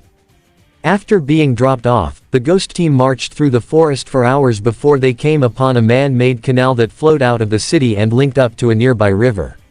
This canal was just one of several that had been dug out by the Imperial leadership to ensure that this city would have access to said river and by extension, the Blue Sea hundreds of miles away. Tonight though, this canal would provide an easy way for the Ghost Team to reach their target. This particular city was officially known as Herbs Barter by the locals and was one of the most important trading hubs in the Verity Provence. As numerous wagon trains traders would pass through Herbs Barter, and the fact that it was connected to the sea made it even more important to the Sateran Empire. One could even say that Herbs Barter was the Italica for the Verity Provence and the surrounding region. It would be a shame if anything bad were to happen to the city and its thriving markets and ports. Thus entered Ghost Team, Hunter. Thanks to the information which had been provided by King Duran, the ANF now had a general idea of which towns and cities that were considered important to the imperial economy. But most importantly, the ANF command now had a list of potential settlements that dealt in the slave trade of the empire, and at the top of that list was Herb's Barter. An airstrike by coalition jets would easily take care of the city and its slave trade, but there was still the question of the 1,500 prisoners that had been taken by the empire months ago. The ANF leadership wanted to know if any of their people were still being held in any of the slave markets that existed in the city. At the very least, gain intel that could tell the commanders just where the prisoners could have been moved to if they had been in Herbs to begin with. If the hostages were indeed being held in Herbs, then a rescue operation could be launched. If not, well, the war would come to the city much sooner, rather than later. Despite being in a state of war, security in Herbs Bartar was incredibly lax. There were a few Imperial soldiers present in the town, but none of them looked as if they were actually protecting it. As a matter of fact, the Imperial garrison assigned to the city only had 1,000 men attached to it. 1,000 men that were supposed to protect a city that had a population of just over 15,000. It was very clear to see that the main security for Herbs Barter did not come from the Imperial government, but from hundreds of mercenaries that had been hired by the numerous merchants and slave traders. Moving with a speed that only came with years of combat experience and conducting similar infiltration missions in the past, Ghost Team made their way through the darkened alleyways of Herbs. The Ghost's movements enhanced by both the moonless night and the night vision goggles they all wore to see in the dark. After a few minutes, the team came upon what intelligence had marked as the town hall. Due to its importance as a trade hub, the hall contained an archive of all trade that took place in the city, including slave caravans. Much like in the beginning of the invasion, the Ghost splits off into two teams, with the new team given the designation, Charlie. Charlie would enter the town hall and gather as much intel as they could, while the rest of Hunter would move on to the slave pens to investigate whether or not if anyone from Ginza was currently being held in them. It took a few minutes to navigate the alleyways, but eventually Hunter came upon the slave pens and saw that they were indeed not protected by Imperial forces. Instead, these guards came off as private security that had been hired to guard the slaves. They didn't carry themselves as the typical Imperial soldier, yet they carried weapons that looked a cut above than what the Ghosts had seen before. Clearly this mercenary group was well paid and were very well equipped, but were still no match for 21st century technology, as the Ghosts picked them off with either suppressed rifle fire or a slit throat. The mercenaries never had a chance, they never saw their assailants, and the few who did only knew death afterwards. Hostiles eliminated, moving forward. With that, the Ghosts formed up into line, weapons drawn as the group made their way into the buildings and into the darkness. Soft sobs and whimpers could be heard coming from some of the cells, as the air was thick with a scent none of the men would soon forget. The conditions within the structure was absolutely horrific, as each cell was crammed with hundreds of slaves, both human and demi-human. The United Nations back home would certainly love hearing about just how these Imperials treated their fellow man and non-humans. Americahito, a voice said weakly in the darkness. Anata wa Americahito desu, it was a Japanese voice and it was female. It did not take long for the Ghosts to find the source, a Japanese woman wearing what could best be described as a potato sack with holes for her head and arms to stick out. Her long black hair was messy and her face was covered in dirt and other unknown matter. Americans, another voice, this time belonging to a male, spoke up. How did they get here?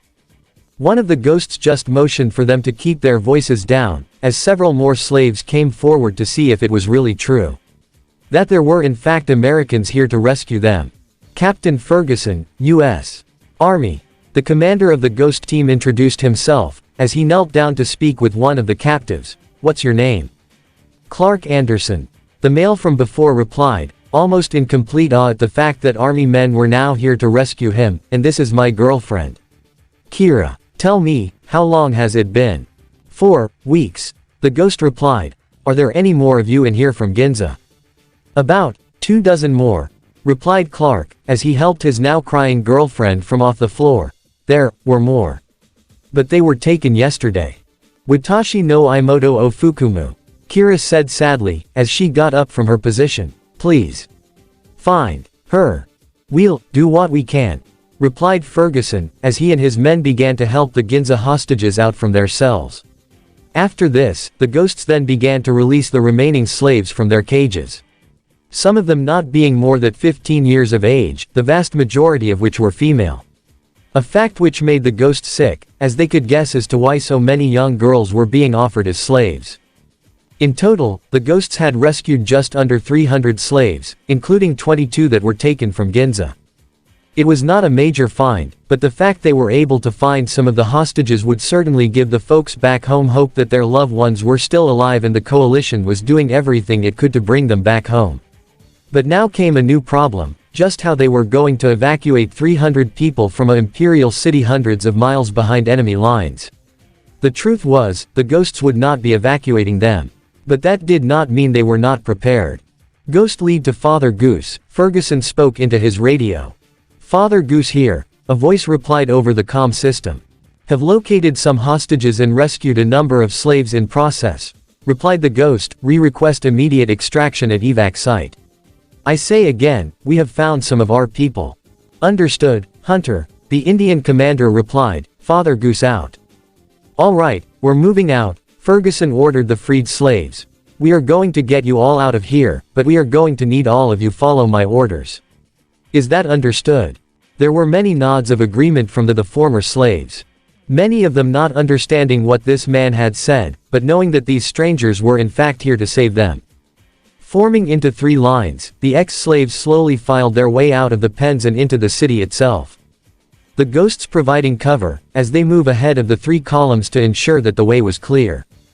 Every so often a silenced M4 round could be heard being discharged in the darkness, only for a dead Imperial soldier to be discovered as the columns continued to move forward.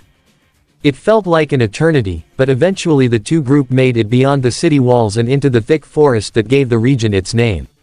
It was at this point Charlie regrouped with the rest of the ghosts, their bags filled with dozens upon dozens of scrolls and books that were taken from the town hall. Certainly this find would be most welcomed by the ANF command. We took everything we could find, sir, Charlie's leader informed his commander, as he showed the large duffel bag of information. Very good, replied Ferguson, Father Goose and his flock are on their way to the secondary extraction point. We have a lot of scared people here that just want to go home, I suggest that we get them there. Yes sir, the ghost replied, as the group began to move deeper into the wooded area. It took half an hour, but eventually the group came upon a massive clearing on the other side of the forest. It, along with herbs, had been scouted by drones days before the ghosts were sent in and it was determined that the area would be the perfect spot for what was to come next. The sun was barely peeking out over the distant mountain range, as a low humming could be heard in the cold morning air. For the dem humans, it was a sound like they had never heard before and it seemed to be getting louder and louder. Just what was happening? The answer soon came when 4 large objects came into view and while most of the slaves were shocked and even a bit frightened by the sight, those who were taken from Ginza saw it as a sign that help had truly arrived. For coming into view were 4 CN-295 transport aircraft with Indian Air Force markings. These aircraft had also been transported through the gate and were operational within a week of their arrival in the special region. These small but very capable cargo planes would be used to support special forces teams around Falmart. But on this morning, they would be rescuing the first group of hostages taken from Ginza. In a display of immense skill, all 4 aircraft were able to land without much trouble. One by one, each aircraft touched down on the grassy surface and taxied into position to take on passengers. Minutes later, the same Osprey which had delivered the ghosts to Herb's Barter the previous night, flew in and landed a few meters away from the Indian aircraft. Get these people on the planes, Ferguson ordered, as his men began to guide the former slaves onto the cargo planes. Many of them not certain as to what will happen to them now, but could not help to believe that a new chapter in their lives were about to begin. The sun was now clear of the mountain range, as the last CN-295 took off and headed in the direction of Alness. Their new passengers filled with a mixture of uncertainty, hope and joy, as the Indian aircraft formed up and flew off into the horizon. With the area clear and the hostages now on their way home, there was nothing left for Tornado to do but get the intelligence they had gathered back to Ginza. Filing into the tilt-rotor aircraft, the ghosts strapped themselves in for the long flight back to Fort Ginza. But the coalition was not yet done with Herb's Barter. For as the Osprey flew off, 6 F-15s armed with 500-pound bombs shot overhead and towards Erb's Barter. Chapter 13. Rory's Contract. The sun had yet to rise in the west, as the Apostle of Emroy got dressed and prepared herself for what should be a very interesting day of discovery and learning. Today Rory and her new friends would be taking the opportunity to explore the other world or base, as well as learn more about the men and women who had come from beyond the gate. From what Rory had been able to learn since her arrival in Alnus, was that this ANF was a multinational force which came through the gate. Atami and the ones calling themselves JGDF were from a country called Japan. Williams and his team were called Marines and came from a country called the United States of America. Apparently, America and Japan were very close allies, as were the other countries taking a part in this coalition. They were all here because the Empire had attacked Japan and many people from these nations were killed as a result. Rory had bore witness to some of the Empire's wars to expand its borders and had even seen firsthand just how arrogant some of the Empire's early rulers had been. Now it looked as if Emperor Molt had decided to follow in his ancestor footsteps and do the same, but unlike them Molt had attacked not a small village or even a city-state. He had attacked a civilization that was far more advanced and powerful than anything the Empire had faced before in the past. She could only guess as to why this coalition had not simply stormed the imperial capital and burned it to the ground. Maybe she would find the answers she was looking for after today. These other worlders seemed friendly enough, and surprisingly generous. They had provided her and the Kota refugees rather comfortable accommodations and fed them better than anything the Empire would have normally provided for them. Just what would happen if the people of the Empire found out that the would-be enemy treated them better than the Empire they were a part of? After saying her morning prayers and receiving those from the Kota residents, Rory made her way to the large tent that had been set up the day before. This would be where the refugees would be given their meals every day until further notice. The morning's meal consisted of scrambled eggs with bacon and pancakes. The smell alone made their mouths water. "Oh, Kato exclaimed, as he eyed the meal that was placed before him. "This looks amazing." "Small, flat cakes with eggs and strips of meat," Lele listed off, as she too stared at her breakfast plate. Before taking a fork and trying some of the fluffy eggs, her eyes immediately lit up. "This is rather delicious." Rory mumbled out, as her mouth was now filled with 3 whole pancakes. An almost angelic smile forming on her face, as the demi-goddess happily munched away. Tuka, who was also there, was rather hesitant at first when she saw the eggs and pancakes before her. She had to admit though, it did smell rather good and looked just as good too. Taking up a piece of bacon with her hand, the elf took a small bite and chewed on it for a bit before swallowing. A small smile soon formed on her face as she basically inhaled the bacon strip into her mouth. An action that caused some laughter from the group. After an hour or so, the 3 girls finally met up outside of the KP area, and while most of the villagers were heading back to their tents, Rory, Lele and Tuka had an entire day planned. "Sue, where shall we go first?" the apostle asked her 2 companions, once again her childlike demeanor showing itself again. "This is a big base, I am certain we can find something that could keep us entertained." "Are you sure these soldiers would not mind us being around them?" Tuka asked nervously, still feeling uncomfortable about being among these strangers. "If they didn't want us to be around, then they would not have invited us to stay in their base, now would they?" Rory asked the young elf. A mischievous grin forming on her face as she spoke. "We could go there," Lele suggested, as she pointed in the direction where a couple helicopters were now taking off. These people appeared to have mastered mechanical flight and don't seem to use dragons or wyverns. "Well, that can be a good place to start," Rory agreed. "Let's see where these other worlders keep their flying machines." And with that, the trio were off on their day of exploration. It took a few minutes, but the trio soon arrived on top of a hill that overlooked Ginza's aviation facilities. From their vantage point, the 3 women could see numerous structures had been constructed near a strip of black that looked as if it ran for almost a mile. There were wild symbols painted onto the black surface, symbols none of them were familiar with. But what really caught the attention of the trio were the metal birds that now rested on the black surface. "What are they?" Tuka asked out loud, as she could see the coalition jets resting on the tarmac. "They are called planes, the young mage explained. The ANF brought a number of them over from their world. Hey look, Tuka exclaimed, as her eyes caught some movement in the distance. Something is coming in. Sure enough, coming into view were 4 large aircraft that flew in formation towards the airfield. The trio could only look on in awe as they saw these planes approach the runway and landed one after the other. A process that took just under 5 minutes to complete. Minutes later, another plane came into view and it too began to approach the base. But unlike the others from before, this particular aircraft seemed to change its shape as it slowed down before casually touching down onto the black tarmac and taxied towards the other side of the air base. Apparently these other worlders had been quite busy, and from the looks of things, it must have been something major. As the group could see, a number horseless carriage raced towards the parked aircraft, just as persons, no, slaves began to emerge from them.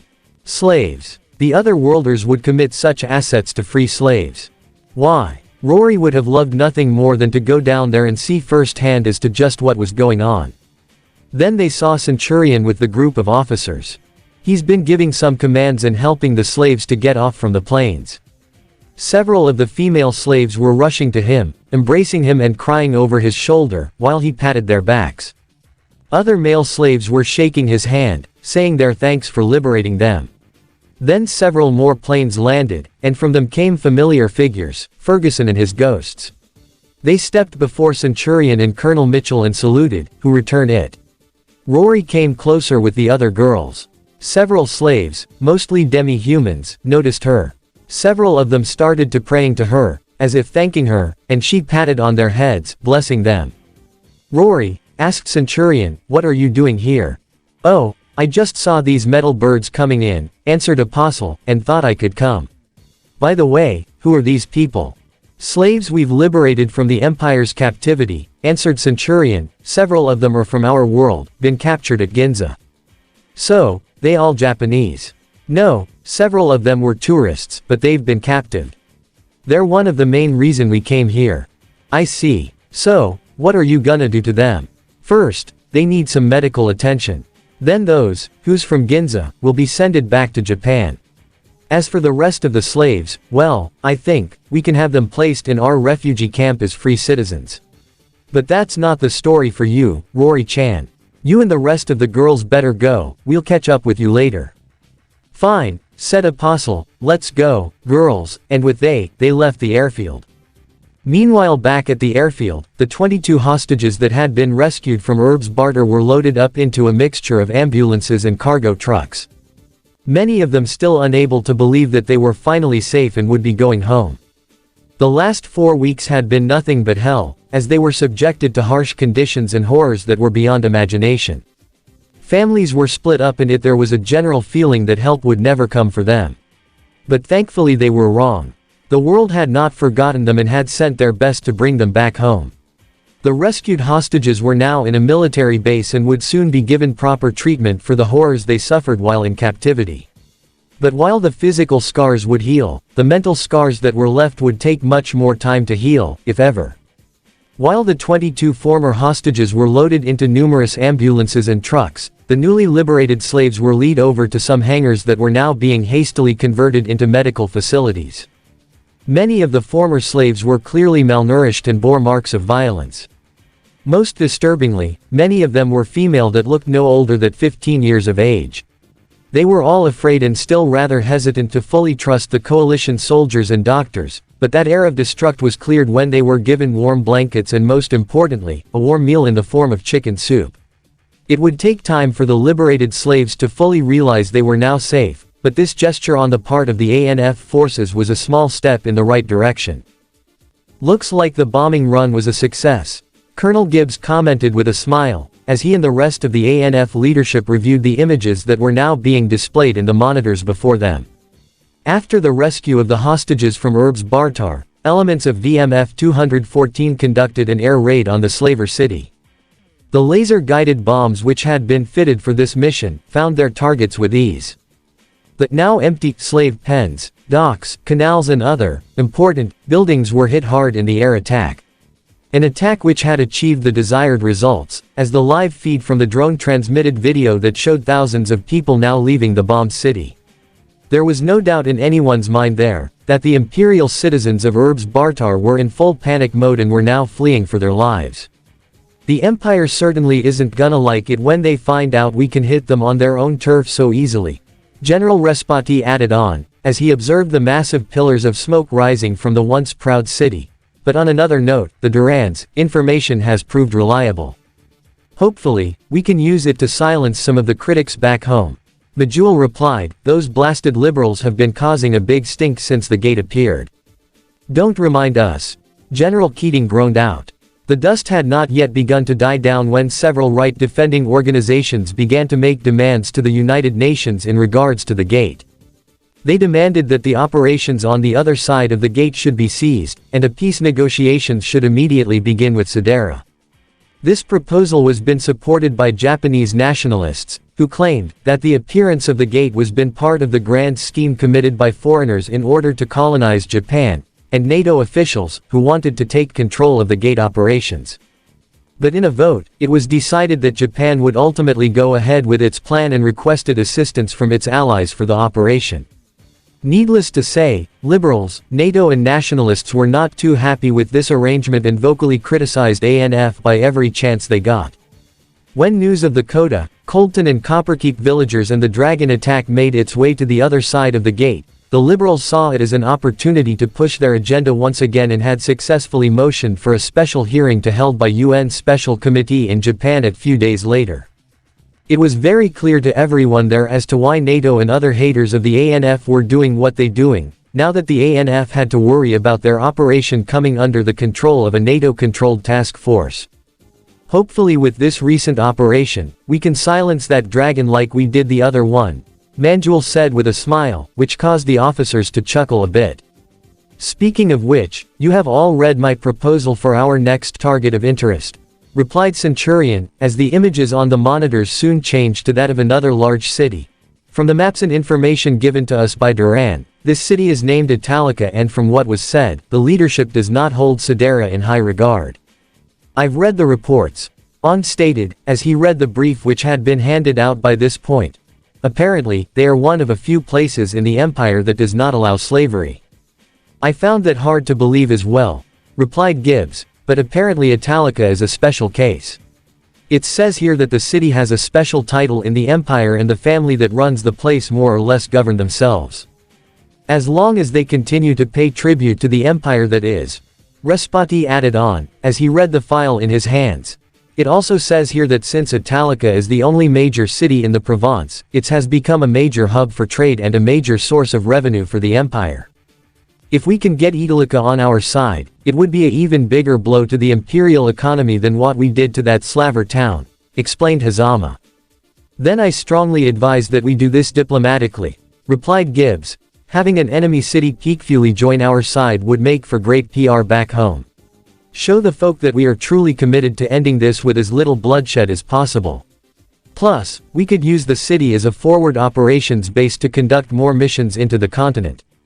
It could work in our favor when the hearing is called in Tokyo, replied Respati. Do we have any information on the city's leadership? Other than what we have? No, replied the ANF commander, but if they truly don't care for the empire, then this could be an opportunity we cannot miss. Right now, we need more information about the Italica and its leadership. I'll have Sam Fisher on this, once he returns from Elb. Has the meeting in Aventine been decided? Asked Hazama. Yes, answered Centurion, the delegates will be arriving in Elb's capital this morning as we speak. Good, said Hazama, I'll arrange our air parade over Aventine, just as King Duran requested. And in the meantime, we need to focus on our Italica operation, said Centurion. General Keating, you as our Chief of Special Forces in charge on working on plan of the operation, codenamed Bastion. Yes, General Prime, said Keating. Meanwhile, I'll work on other details regarding this operation, said Centurion. Perhaps some working with our special region residents should give us some tools we need to push Italica leaders to our side. Timothy Rees, one of the construction workers employed by Bechtel Corporation, was now tasked to go to the other side of the gate to build a military fortress, airport, and recently housing for refugees. Rees was employed by the Bechtel alongside his childhood friends. Leo Northwick, Jeremy Morrison, and Samuel Wardell. Not only that, they were attending in the same university, California Polytechnic State University. Aside from all of that, Reese and his friends were hardline fantasy, anime, and sci-fi fans. They always spend their break talking about the new topics about World of Warcraft or Dungeons & Dragons, and today, their dream were about to finally become true. After JSDF has hold off the monsters from the other side of the gate during the Battle of Ginza. Reese easily identified that those monsters were very same to the races in the tabletop games he and his friends always play. Right now, Reese and his friends were tasked to go to the other world to build facilities for the military. He just couldn't believe that there will be a day when a portal to another world appears in his world. Good morning, Reese. Another good day in Isekai, am I right? Morrison shouted at Reese while walking with Northwick. You could say that again. You know, I have a feeling that each day is gonna get better for us. I mean, just look. We are in another world, like really other world. What will you expect, Reese? You're going to leave your job and become a mage because we will meet some wizard or sorceress. Man, we can't even leave this area without military permission. Northwick was kinda pessimistic with this one, even though he was actually happy and very excited about being in other world. Yeah, unfortunately, but hey, maybe there is a chance where the military and our president will invite them, Reese replied as he was still have a faith on that. In your dreams, man. There's no way they could bring those creatures to here, Northwick replied back at Reese. Hey guys, look, special group is coming back, Wardell said to both Reese and Morrison, interrupting their conversation. Even though he was as a construction worker, he was always eager to ask the ANF soldiers which unit was right now being deployed. Reese and his friends look at the ANF convoy, which is now followed by the medieval-themed wooden wagons.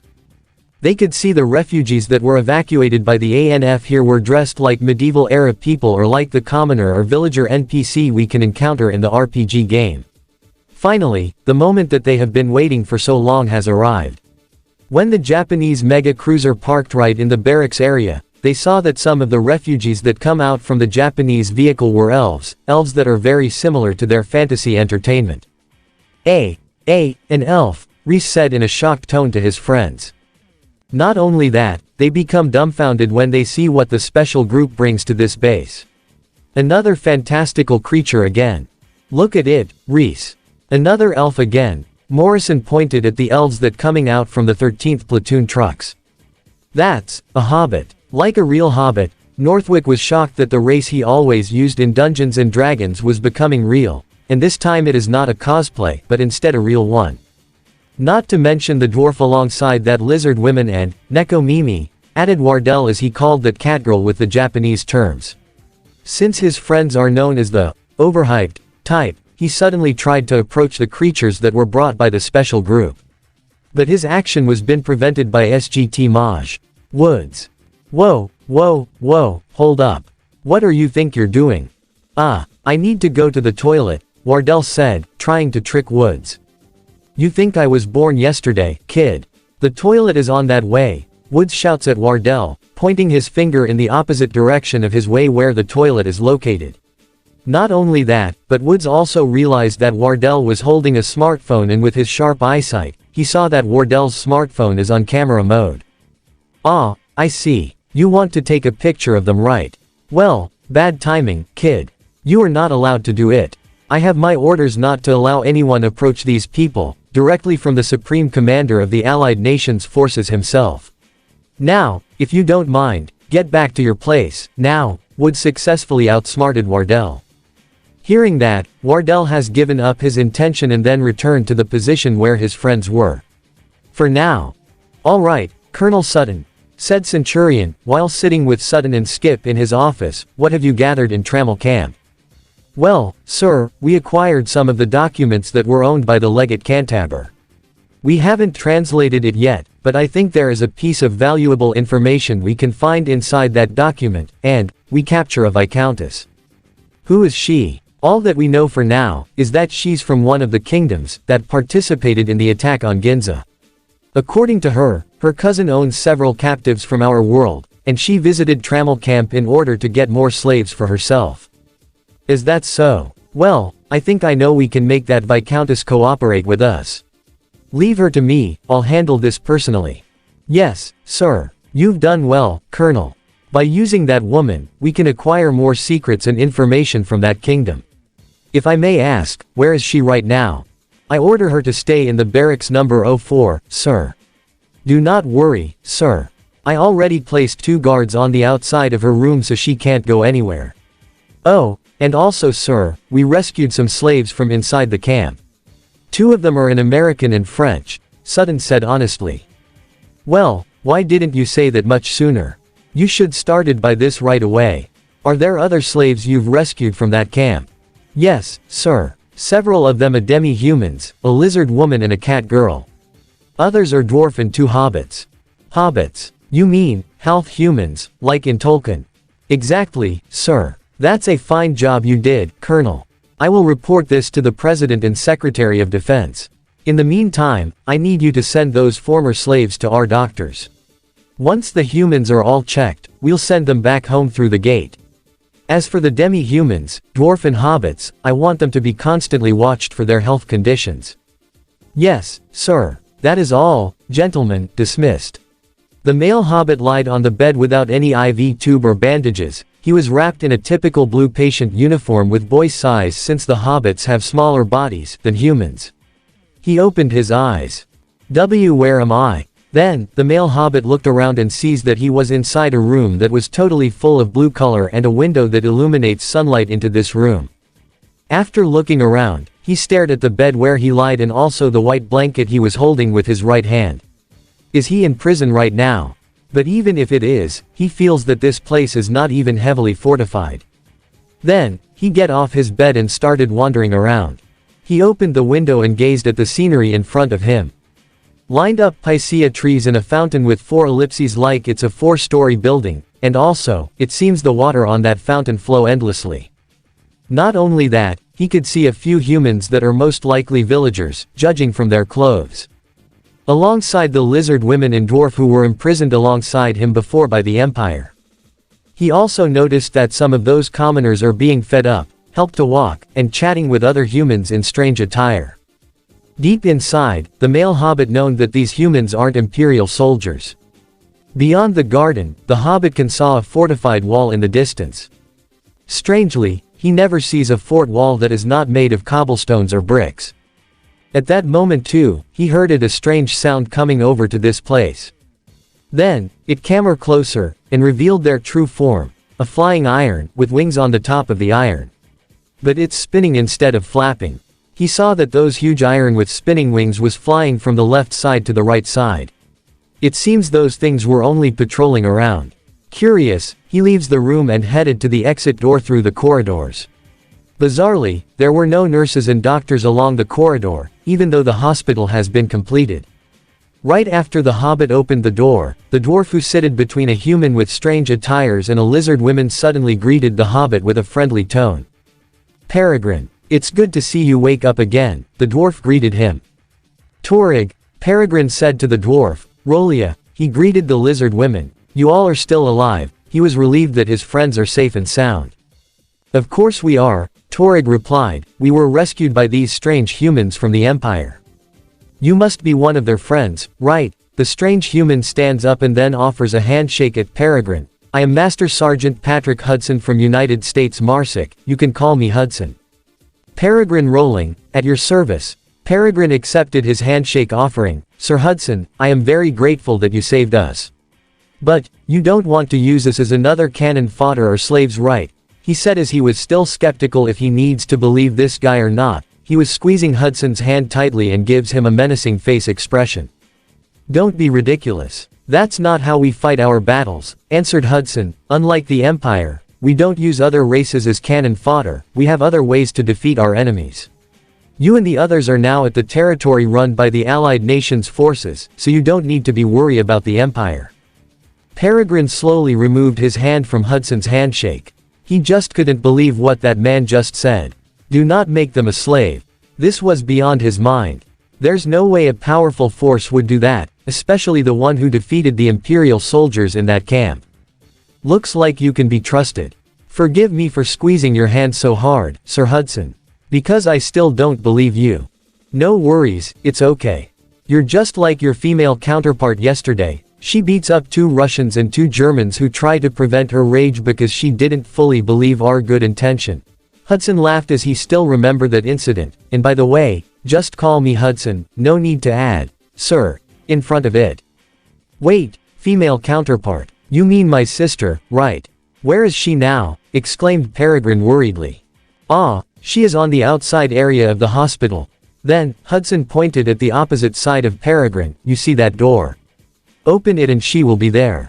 Peregrine immediately went in the direction that Hudson gave.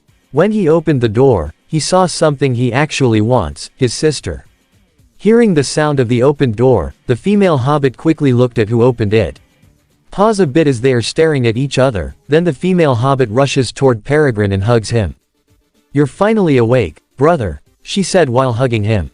Then, a few minutes later, Hudson approaches those 2 hobbits and said, Sorry to interrupt your reunion, gentlemen, but I was told to take you 2 to the registration area. Every refugee and former prisoner like you is being gathered there, said Hudson while pointing using his thumb backwards, giving a signal to them. As all refugees were gathered at the registration area, several soldiers and workers, and even the quartet engineer nerds, referring to Reese and his friends, were also present there to see the registration process and in order to know their names. At the registration desk, Basarova prepared her notes and pen while Kochetkov standed beside her, tasked to be an interpreter so she can write what the refugees said easily. Then, Cato steps up with his family and begins to speak. My name is Cato L. Alston. I am an archmage at Rondel Magic Academy, and as you can see this old lady. Hey, Mimosa elbowed Cato, but he just ignored it. Is my wife, and these 2 children are my granddaughters. Their name is. I am Mimosa Lemaire, I am also an archmage at Rondel Magic Academy with my husband here, Mimosa chirped. Lele la Lelena. Lele said with a blank and expressionless tone as she replied to Basarova's head movement that was directed at her. And I am Arpeggio L. Lelina. Nice to meet you people from other worlds, Arpeggio said nervously. After Cato's family, Rory steps up and with a dominating voice. You may call me Rory Mercury. I am an apostle of Emroy, god of war. Behind Basarova and Kochenkov, the quartet engineer nerds started to talk to each other.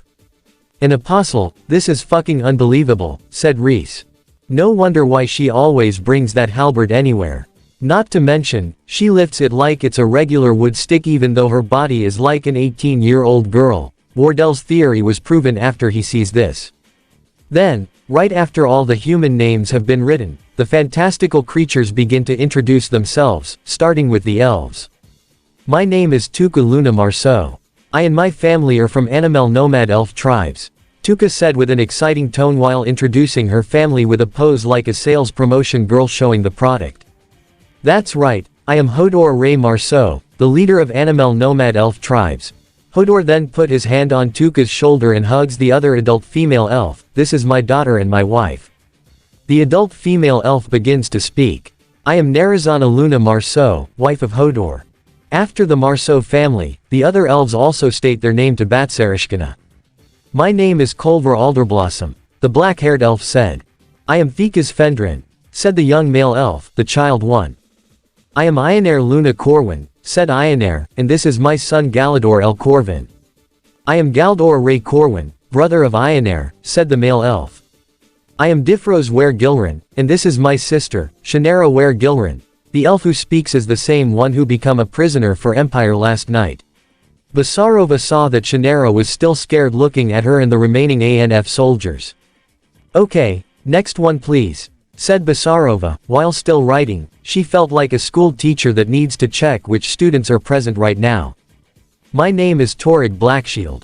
I am one of the dwarves from the Vibranit clan who reside in Dorngular Mountain on the north, said Torig.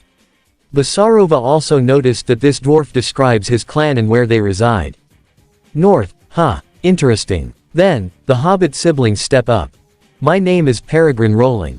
This is my younger sister. Rihanna Rolling, at your service. Rihanna continued Peregrine's words with a cheerful tone.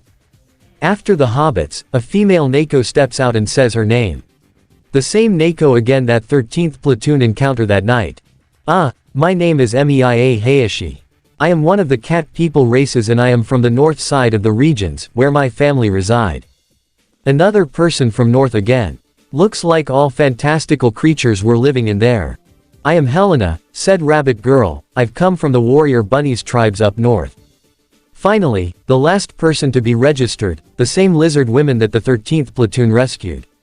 When Basarova looks closely at her, she was not in the full form of that animal. Instead, she had a human head, torso, and hand, but still with an additional lizard scale and legs. My name is Rolia Manamouth, the lizard woman said. I come from the southwest side of this region. Southwest. That's really a long way to go from there to come here. Then Basarova noticed, maybe she can provide good information about the southwest side of this region. She can use Rolia to provide the ANF about the southwest side of Falmart. As Basarova wrote the last letter of the last person, she handed over the data board to PFC. Kirstein. Looks like that's all of them. Basarova said as she bent her head upwards at Kirstein, can you please bring this data to Major Higaki? Of course, Lieutenant. Kirstein salutes at Basarova and then leaves the place immediately. Behind the ANF soldiers, Reese was taking pictures of all those refugees, and of course including the elves, hobbits, dwarf, Nako, bunny girl and the lizard woman. The ANF commanders looked at the documents that the special group has taken from the Imperial Army. The papers on the table contained a piece of very useful information. For example, those papers contained of all information about the capital, cities, and villages locations of the region where they were right now including the surrounding regions. Even though they only got half of the map of Sateran Empire territory, the commanders were glad that now they can locate those places. Maybe one day they will build a small base and large base in the strategic place they can find. Alright, gentlemen. As we can see here, Alnus Hill, the location of our base, is located near the Elbe border of the Alnus province, the region where this place stands still. The location of the three villages that the 3rd Recon team visited, the Kota, Coldton, and Copperkeep are precisely the same as this map and what the 3rd Recon personnel said Lieutenant General Zhukov, as he pointing the locations with his index finger. But right now, those three villages are just empty villages, as all of the population on this place has fled after hearing the rumor about the flame dragon, Deirdrico. Not to mention almost all of them now have become our problems, Lieutenant General Chong continued, referring to the refugees. Not only the maps, they also got some kind of, what is this, a journal of the enemy commander, said Lieutenant General Zhukov, then starts to read it. In here it says, the Emperor didn't know what he has to do with the remaining prisoners, so I decide to smuggle them to the neighboring countries so I can gain more profit. By doing this I will become rich and leave the army. Merchant-slave trading life, here I come. Ah, groaned General Keating, so let me get this straight. After he takes some of our people to become slaves, he was wanted to be a slave merchant. That's disgusting. What kind of sick mind that commander has? All of those enemy commanders were always the same no matter in Earth or in another world, but this slavery thing in the commander is called legate. Sighed Centurion, remind me of the ancient Rome during its last days. Back then, the Roman generals were practically corrupted to the core, and what's worse is that many of their forces were literally made of the same barbarians they were fighting. No wonder that almost 2 centuries later the Rome falls. Well, that's true actually, since the enemy soldiers we encounter for 3 months is basically just legionnaires of the Roman army. If our enemies right now are just a bunch of Roman soldiers, we should have bombarded them without hesitation. They've just a primitive and ancient soldier compared to us, said Colonel Potter, as he feels that the enemies are too easy to handle. Do not underestimate them, Colonel, shook his head Centurion. Even despite their archaic looks and Roman-style formations, they are still highly motivated soldiers, practically equal to our basic infantrymen. In fact, if you put any of those Empire legionnaires into the modern gear, give him the assault rifle and train him in modern warfare, you'll have a soldier that will fight his battle to the bitter end until he dies. On top of that, many of them are religious to the core, believing that if they die, Emroy, the god of war and death, will grant them paradise in afterlife. So as you can see, we cannot underestimate our enemy just by their looks. These are professional soldiers, who we must treat it as our equals. So therefore, we will combat them the same way we battle our enemies in our world. by using our cunning, dexterity and our skills. Also, considering that if there are such legates like this one, I can see the main flaw in Empire's army. It's not their legionnaires are the weakest, it's their commanders. If they are practically the same as this one, we should have no problem of defeating such corrupted and incompetent legates. But those, who's smart enough to lead their soldiers, are the real problem. They've got enough brains to understand how their enemy fights, so there's no question about it, that they'll be starting to adapt to our strategy, like arming their men with crossbows instead of spears. You mean, equipping their soldiers with ranged weapons, said Hazama. Precisely, replied Centurion, that is why such officers must be either eliminated first or captured by our special forces. We need to eliminate the brains of our enemies, not the muscles. Agreed, said Hazama. Amazing, Tuka gasped out in awe, as the trio came upon another point of interest. Metal wagons, nothing like they had seen since arriving in the base, were now tearing away at the landscape. The earth shook and the air was thick with the sounds of these iron beasts, as Japanese and American combat engineers cleared the area. With the arrival of the refugees in Ginza and the chance that more may come in the following months, Command decided that there needed to be a dedicated area for the refugees to settle until the war with Sedera came to an end. As a result, the decision was made to create a small town for the residents to reside in for the time being, as well as create infrastructure to allow such a settlement to exist, as the last thing anyone wanted was to cause a humanitarian crisis by not having the basic utilities like running water or proper sanitation. A site was selected just outside the fort's walls for the new settlement, and there were plans to create a man-made lake that linked to a small river that ran several miles away from the base. This lake would provide both fresh drinking water, as well as provide access to the Tyran River. A fact that made some naval planners very happy. Metal beast being used to clear and move the earth, Lele commented, as she watched an armored-up D9 dozer push a small mountain of earth aside. A mountain that was soon dug onto by a Japanese excavator and loaded into a truck for removal. A process that was being repeated all over the construction site. They said they are preparing the area to build a small town for us. Why would they do such a thing, for us? Asked Tuka, her mind still not able to comprehend such a generous act. Hey, no civilians allowed in the construction zone, a Japanese combat engineer shouted over the sound of the construction equipment. Leave the area before you get hurt. Well, if he has to talk to us like that, Rory said simply, before she turned and walked away with her companions in tow, leaving the excavation site just as several dump trucks pulled in to remove more dirt. That's one thing the other worlders have over the Empire, the Apostle commented, as they walked back into the base. A convoy of Filipino Humvees rolling past as they entered through the gates. They seem to place great emphasis on the well-being of civilians while at war. Even if they are at war with the Empire, they seem to go out of their way to make sure that the Empire's citizens are well cared for. You have never seen this before, the young mage asked the demi-goddess. The Empire is not known for showing mercy, Rory replied casually. Many of Sedera's fathers and sons have tainted their souls by murdering civilians in cold blood. As a result, many of the Empire's enemies would kill Imperial citizens in return. This other worlder coalition is here because the Empire killed many of their people when they crossed the gate. But they have showed that they are capable of showing mercy towards civilians. Most nations would kill fleeing refugees out of pure spite, but these men do not seem to show any interest in that. Why, do you think these men would show mercy? Tuka asked curiously. They are capable of defeating a flame dragon and possess powerful weapons. What is stopping them from just marching to Sedera and destroying it outright? Rory thought for a moment before she replied. I promise you, when I find out, I will let you know. These are strangers from another world, maybe they do things differently. Now, where shall we go next? Say, said Lele, pointing to the other side, is that movable stove. Lele found a large number of men working various tasks, but it all seemed to involve food in some shape or form. She noticed that soldiers from various nations were all here cooking various foods, but the Japanese however were cooking the most. She walked up to Furuta, who was dealing with some weird white vegetable, carefully cutting it and peeling it down in a thin film. Aside him, Helena also worked with the man, helping him. Meanwhile, Furuta noticed her and decided to try and help her understand what he was doing. Oh, it's called daikon. Daikon. Daikon, said Lele, as she eyed each perfectly peeled roll of the vegetable known as daikon with amazement. Lele found each moment amazing as she explored each station of cooks who all shared the names of each of the food they were cooking. The aroma which came from the food being prepared entranced the refugees, as they were led inside and were each given a seat.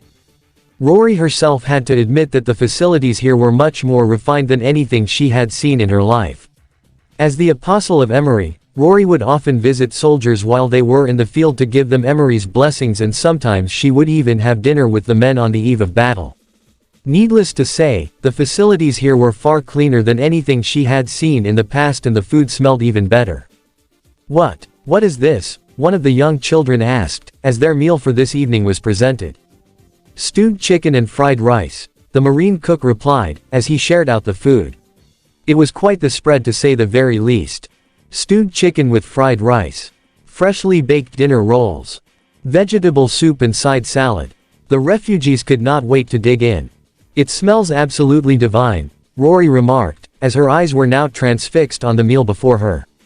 This other-worlder army certainly knew how to feed its men. Master Kato, entranced by the meal that had been prepared for them, took one of the rolls and took a bite out of it. Oh. This bread is so woundeful. It's so fluffy and yummy. You should try it with some butter, then you will see something, one of the marine cooks suggested with a smile. Highly amused by the old man's reaction, Lele for her part, just stared at her meal with the same emotionless expression she normally had. It was by far the most food she had ever seen in her young life, and this coalition army was sharing it freely with them. Chicken, rolls, fried rice, the young mage said, just as she clasped her hands together and closed her eyes. Lele, are you not hungry? Kato asked his young apprentice. The soldiers here, I have seen some of them do his before they eat, the 10-year-old girl replied, just before they closed her eyes and bowed her head as if in prayer. Thanks for the food. As all refugees were sitting on the dining chair, the meal for their breakfast has already been prepared. At each table, they saw a large plate full of beef bacon, toasted bread, sausage, and eggs. 2 bowls of gumbo chicken stew, 2 bowls of borscht, 2 bowls of beef stroganoff, 2 bowls of bratkartoffeln, 2 plates of currywurst, 2 bowls of miso soup, and 2 bowls of sukiyaki. Not to mention, each table also had 2 buckets of rice in case some people want to eat with it. Lele took the rice twice with spoon rice and put it in her bowl, then she pours the miso soup and takes some of the meats from the sukiyaki bowl. Finally, she grabs the spoon and takes a bite of her meal. Lele said after those foods enter her mouth, it's delicious. Then, on the other side, Torig and Peregrine enjoyed the food that ANF gave with a loud and excited tone. Oh, my Emroy, what seasoning did they use on this meat? It's very tasty, said Peregrine while chewing 4 currywurst sausages. Not to mention the bread too. I wonder what technique they used to make this bread more delicious, said Torig as he ate the sandwich hungrily. By hearing those words, the ANF chefs are curious about how the people in this world eat their foods. How do you think that they can make this food has a palatable flavor? Asked Arpeggio. Probably some magic spell that can make a food become tastier, Rory replied Arpeggio. No, just like the case of the electric light before. They must be mixing some ingredients with the right portion, said Lele as she's still chewing her food. She was very fascinated with the stuff that the other worlders bring into this world. Their machinery, foods, engineering, and mostly culture. She remembers what Rory said 2 days ago. Not for long, this world will face a drastic changes. 20 minutes later, after all of the people eat their breakfast main meal, the chef brings the dessert section for them. Now there is a table that provides 6 American apple pies, 20 chocolate chip muffins, 4 torte praga, 4 plates of 10 dorayaki, and 3 plates of bienenstich. As Lele approached the dessert table, she takes one of the torte praga, and eats it. Even their desserts are very delicious. It's very creamy and sweet. Curious about what ingredients they use to make this cake, Lele walks toward the nearest chef. The chef wonders why this blue-haired girl approached him. What is it? May I ask what ingredients did you use to make this cake? Luckily, the chef that Lele approached was Russian. The guy who comes from the country who made that torte praga. Ah, It's mainly made with chocolate, milk, flour, and sugar.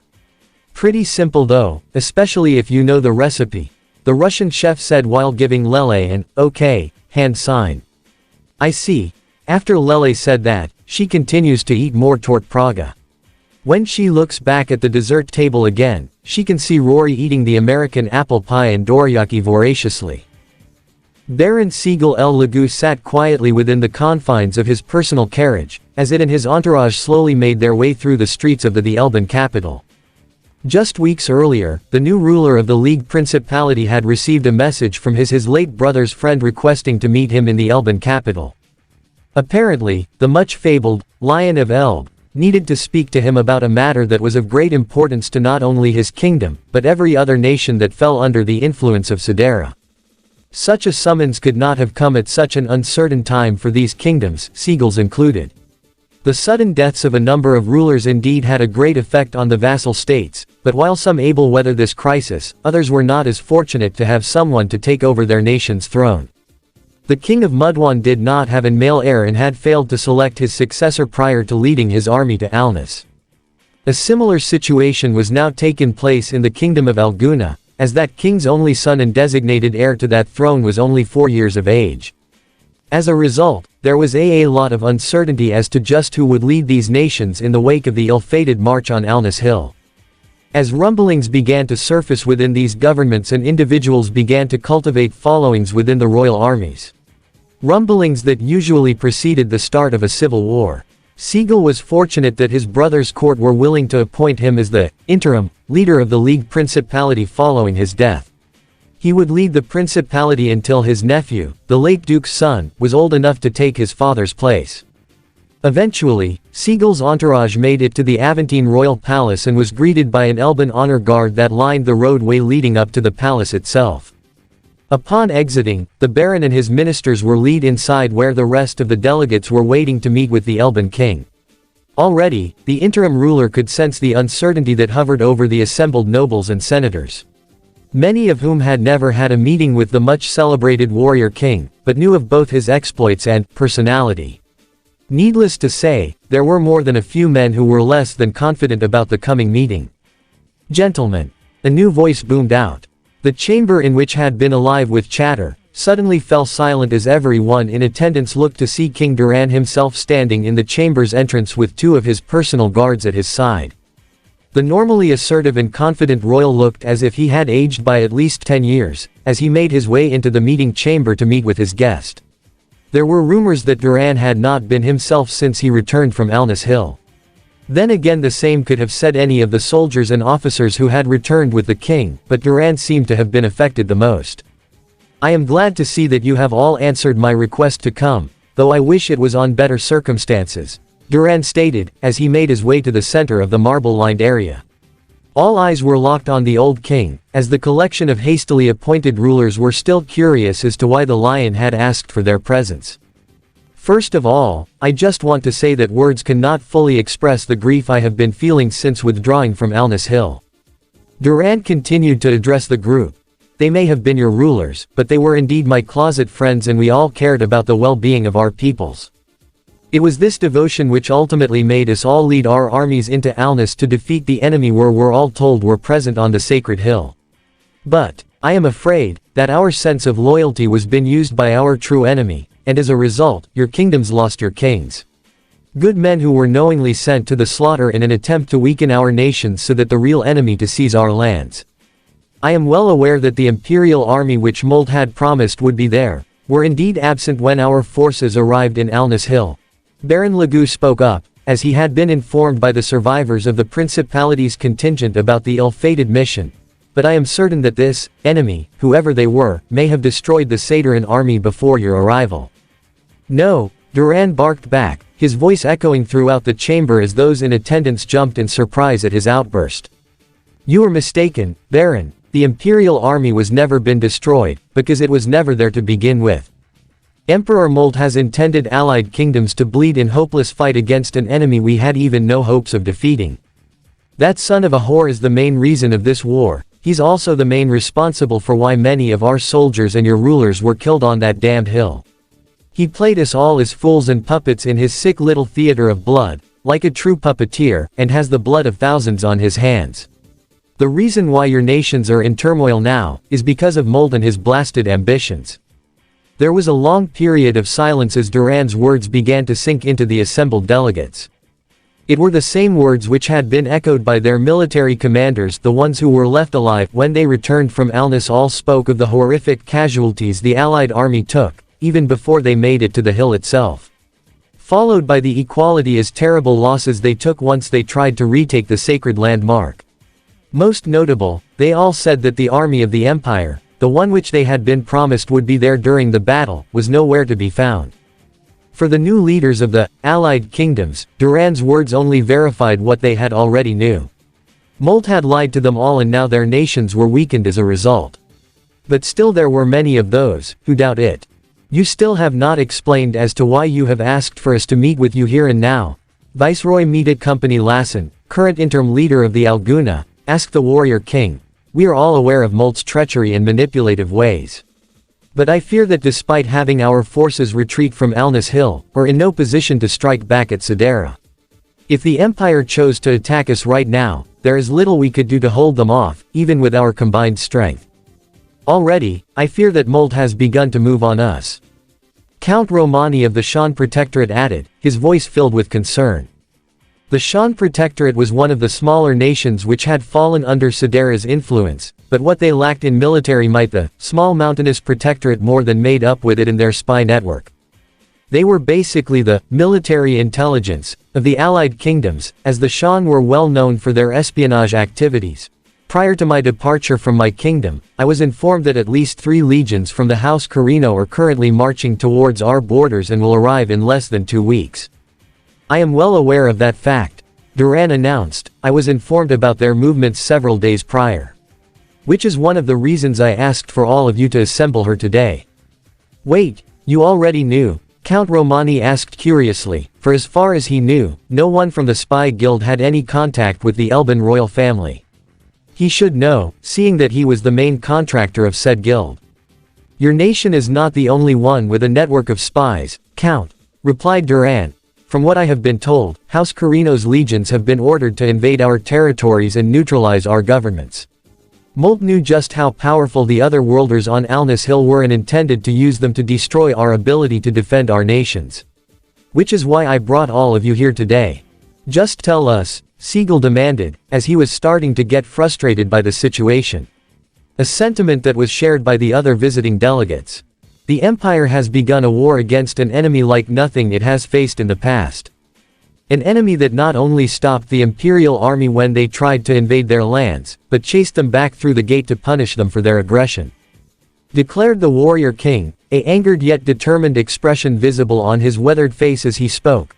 "The Empire angered an adversary Molt has no hopes of defeating, and his opponent also has the support of allies that are either equally as, or more powerful than Empire.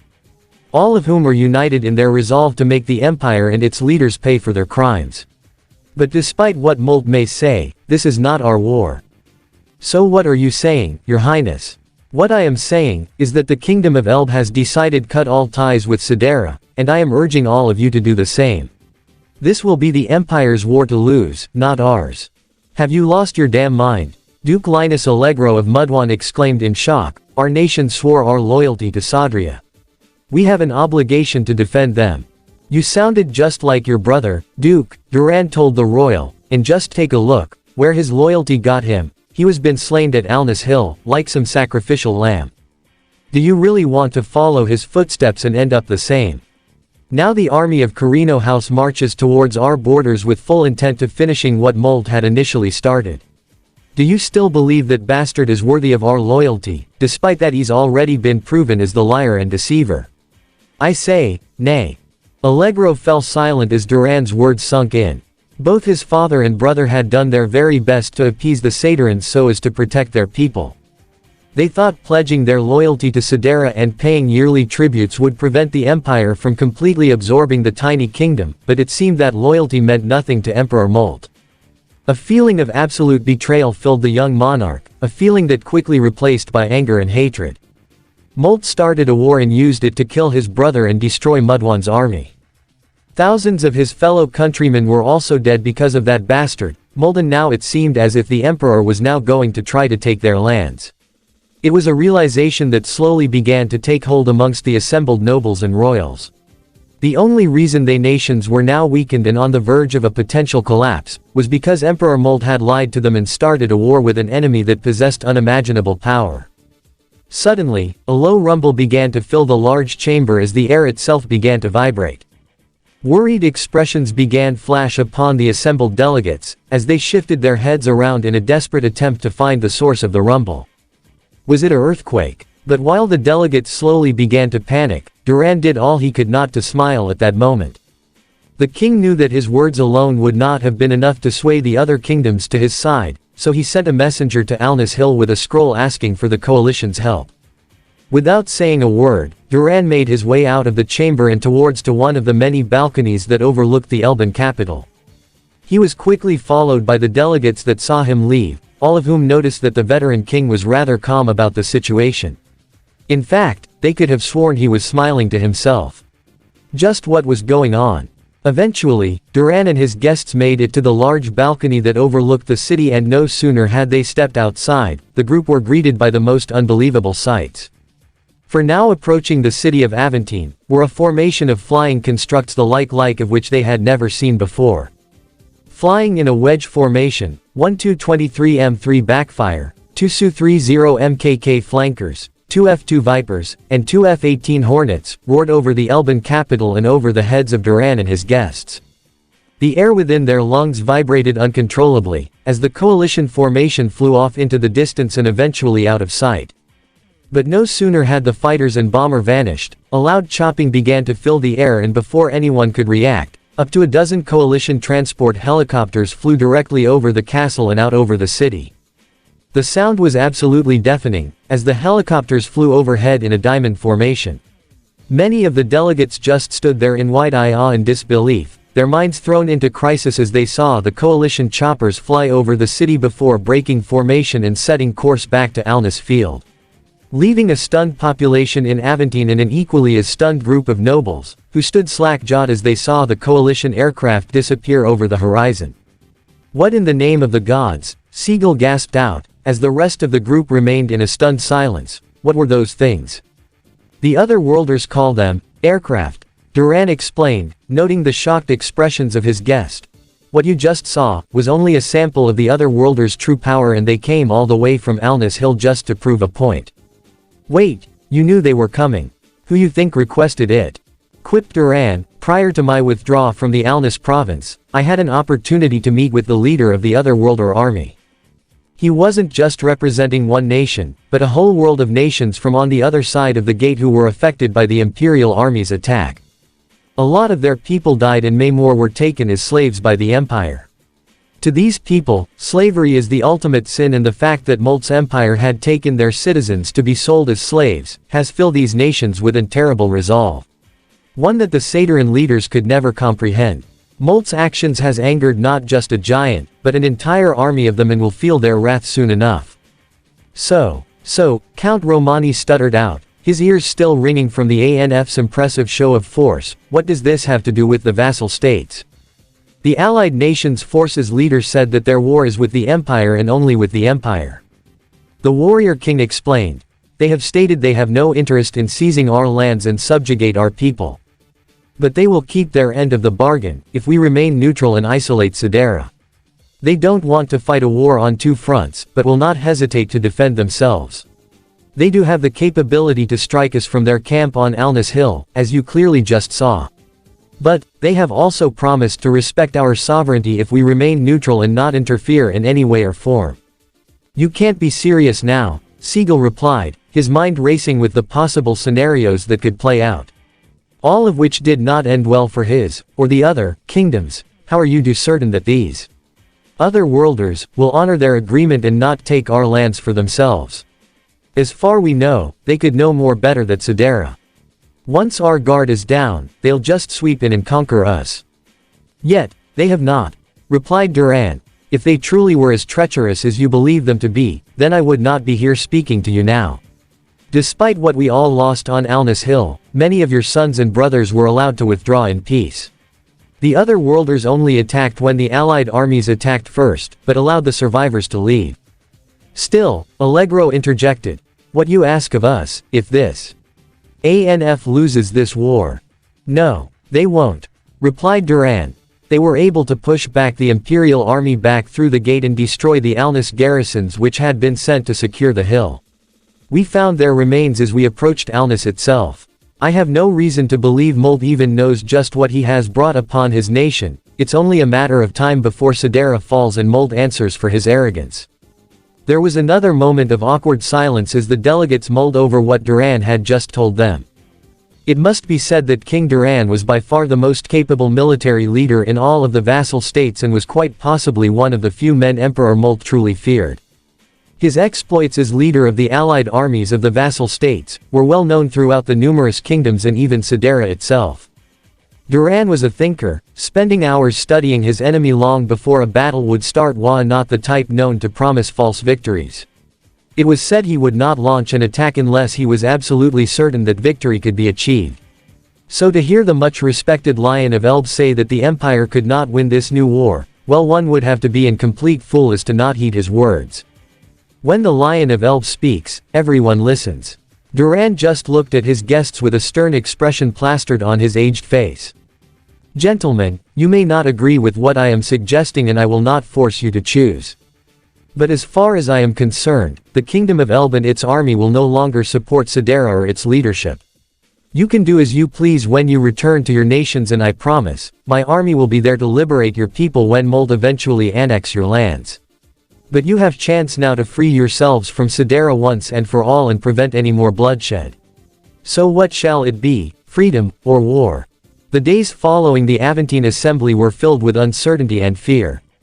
As the specter of imperial invasion continued to hover over the allied nations and their ruler. But despite their trepidation, the allied kingdoms eventually agreed to join Elb in their move to break away from Sidera once and for all. A decision which was made easier when news reached the numerous royal houses that the House Carino's forces had been destroyed in one night. Apparently, fire rained from the sky and destroyed the southern army as they rested for the night. Or at least, that was what the survivors said when they were captured after the incident. Though it was not said openly, it was the general belief that the other worlders were responsible for the attack. Thus the newly formed Commonwealth of the Independent Kingdoms has realized that the decision they've made was wise choice that saved their kingdoms and sealed the fate of their common enemy. Lele hasn't been sleeping yet as she hasn't finished reading a book called Atlas of the World 12th edition alongside Arpeggio, Rory, and Tuca. They are amazed at the book they see right now. The world on the other side of the gate, where these soldiers who helped them come from, is very different from their world. The only thing that is the same is the shapes of the other world regions. When they open the atlas for the first time and look at the Earth world map, the first thing they look at is Russia, the largest country in the world, on the other side of the world precisely. Since Lele knew that if the book had so many pages, then there's a piece of information about the countries on this map. So she begins to flip page after page of the book slowly. Wait, hold on, return to that page again, Arpeggio said as she saw something that made her interested. This one? Lele replied while flipping back the pages and returning to the natural resources map of the world section. Yeah, this one, Arpeggio said when she looked closely at that book. She couldn't believe what she saw. A map exclusively for minerals. During her time at Rondel Magic Academy, one of her teachers, Lamcio Elvanius, who has expertise in mineral and ore research in the Falmart region, said to Arpeggio that he requires 16 years to draw the entire map of Falmart along with the location of their natural resources because of the area that Sateran Empire have is so huge. Oil, diamond, coal, copper, iron, and uranium, Arpeggio said while reading that. She has heard about oil, diamond, and iron since Falmart has abundant amounts of those resources. But uranium, this is new for her. Oh, Elaine, how could they write this 100 book neatly yet detailed, sighed Arpeggio.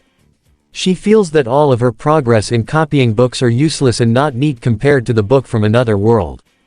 After Lele feels that Arpeggio does not need to see this page again, she continued to read another section. This time, she finally found what she wants, countries info.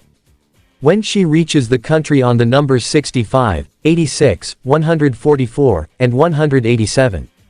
She found the info on which countries these soldiers come from. First, number 65, the flag which has a black stripe on top, a red stripe in the middle, and a goldish-yellow stripe below the red one, is called the Federal Republic of Germany. The first impression Lele received from reading Germany's article is that this country is one of the economic powerhouses and especially, has a top-quality education. She wonders if scientists from Germany can visit this world and maybe one day can cooperate with Rondel mages. Then, number 86, the flag that has a red circle in the middle of blank white, Japan. Just like Germany, this country is one of the economic powerhouses. But, the thing that Lele shocked is even though Japan is leading in the technology industries, their medieval era, culture, or Edo period, is still strong and practiced even to this day. Next, in the number 144, the flag that has a white stripe on the top, a blue stripe in the middle, and a red stripe below. The Russian Federation, the largest country on Earth. The impression that Lele got about this country is that once it was still under the Union of Soviet Socialist Republics, they are the first country who creates a machine that can transmit and send people to outer space. Not only that, they have a ship that can make the ice break with nuclear technology, which is considered only used for military weaponry, and even though the Soviet Union has dissolved, Russia yet still has the largest territory on Earth. And last, but not least, number 187, the flag that has 50 stars inside a blue box along with red and white stripes, United States of America. When Lele reads the article about this country, she can feel that this is the one that is the most perfect as it has the number 1 military, economy, technology, and education. As it also shows that the United States is the place where almost invented patents come from such as the radio, smartphones, television, etc. Not only that, in terms of their space program, they reached and planted their flag on the moon. And it's only America that becomes the first and only country that put a man on the moon. When Tuka and Rory hear Lele read the sentences inside that book, a question appears in their mind and saying it loudly together. Why would the USA didn't invade the remaining countries in that world if they called themselves superpowers? Should we ask this to one of those soldiers? Who knows if they can explain their history to us even if it's only a little, said Tuka. That's a good idea, but I don't think this is the right time to ask them about that, replied Lele. Probably there's more information inside one of these books inside this bookshelf. I mean, we can just read one of these if we don't want to interrupt them, right? Said Rory, as she started to pick books. There's no history-related books on that shelf. I have checked it yesterday, it's all only about food, drink, bedtime stories, and animals, said Lele, much to Rory's disappointment. But her disappointment quickly disappeared as she heard, food, books. After Lele said that, Rory instead took a book called MasterChef Junior Bakes, Bold Recipes and Essential Techniques to Inspire Young Bakers, a baking book. She quickly interested in that book as it's telling how to bake your dessert. Centurion was talking with Haruka, when suddenly Rory appeared. Centurion, what is it, Rory? I am in the middle of important business here. I can see that, don't worry. I will be quick. She extended her right hand. Give me your hand, any will do. Centurion raised his left eyebrow to girl's request. He didn't sense any malicious intent in her request, but this does not seem right to him. Nevertheless, he extended his left hand which Rory embraced. Commander, gasped Haruka. Don't worry, Haruka-chan, said Centurion, I know, what Rory is planning to do. But it looks like she's gonna eat your hand. Don't be ridiculous, she's not a cannibal. It was then Rory bit Centurion's hand and sucked a few drops of blood. Ow, writhed Centurion, was that really necessary? Rory licked her lips in satisfaction, young and sweet. I like it, she smiled. Commander, gasped Haruka. Calm down, I'm fine, Haruka-chan, answered Centurion, although rubbing his hand. Care for an explanation, Rory-chan. To show my gratitude for becoming my partner, and because I find you very interesting, I have decided to form an official contact with you, Centurion Prime. You and I are now bound in blood and it will be so as long as both of us live, she declared so. And what does that means? Asked Haruka. As long as we are bound by blood, any harm that is done to you will be transferred to me. Really? surprised Haruka, this I gotta to see. Agree, said Centurion, pulling out his knife, let's test it, shall we? He then cut a small line on his palm. Blood started to come out, but in the next moment, the wound he just made regenerate itself. Not even a scar was left in her place, even the blood returned to the body before the wound shut itself. Centurion then looked at Rory, who raised her left hand to show a fresh wound on the same place he cut just moments ago. Are you now convinced in validity of our contract, said Rory. Impressive, said Centurion. Then he used his mystic palm jutsu to heal Rory's wound. Guess that makes us even, Rory-chan, he said, you now can take my wounds, and I shall heal yours. I should tell you that there is a price for forming a contract with me. What? Gasped Haruka, a price. Our bond is also bound by souls as much as it is by blood. One day when you die I will take your soul and deliver it to Emroy. That sounded like Valkyries from Scandinavian and German folktale, said Haruka. But it suits me just fine, smiled Centurion, then he kneeled and embraced Rory. You should know, Rory, I am not planning to die, he said, you see, I've been once told, that I've lived for almost next 1,000 years. By that time, humans of my world will practically achieve immortality. Immortality? Surprised Rory, does that means, they'll become gods? No, they stay as humans, but they'll be able to live more than 100 years. It's hard to explain this, because that future has not been set just yet, but me and my friends are working on it. When the time comes, there will be no wars in my world, no hunger, no pain, no misery, no hatred. That is why I'm not planning to die, Rory, not as long as I can achieve a future I've been once told. It is a dream I've been fighting on, and sooner or later, I will achieve it. But until then, I'll be more than happy to have you as my friend, Rory-chan. Rory then smiled. So have I, Commander, she said. Afterwards Centurion decided to give each of the 3 girls some sort of position in order to validate their staying by his side and not being grouped with the rest of the locals.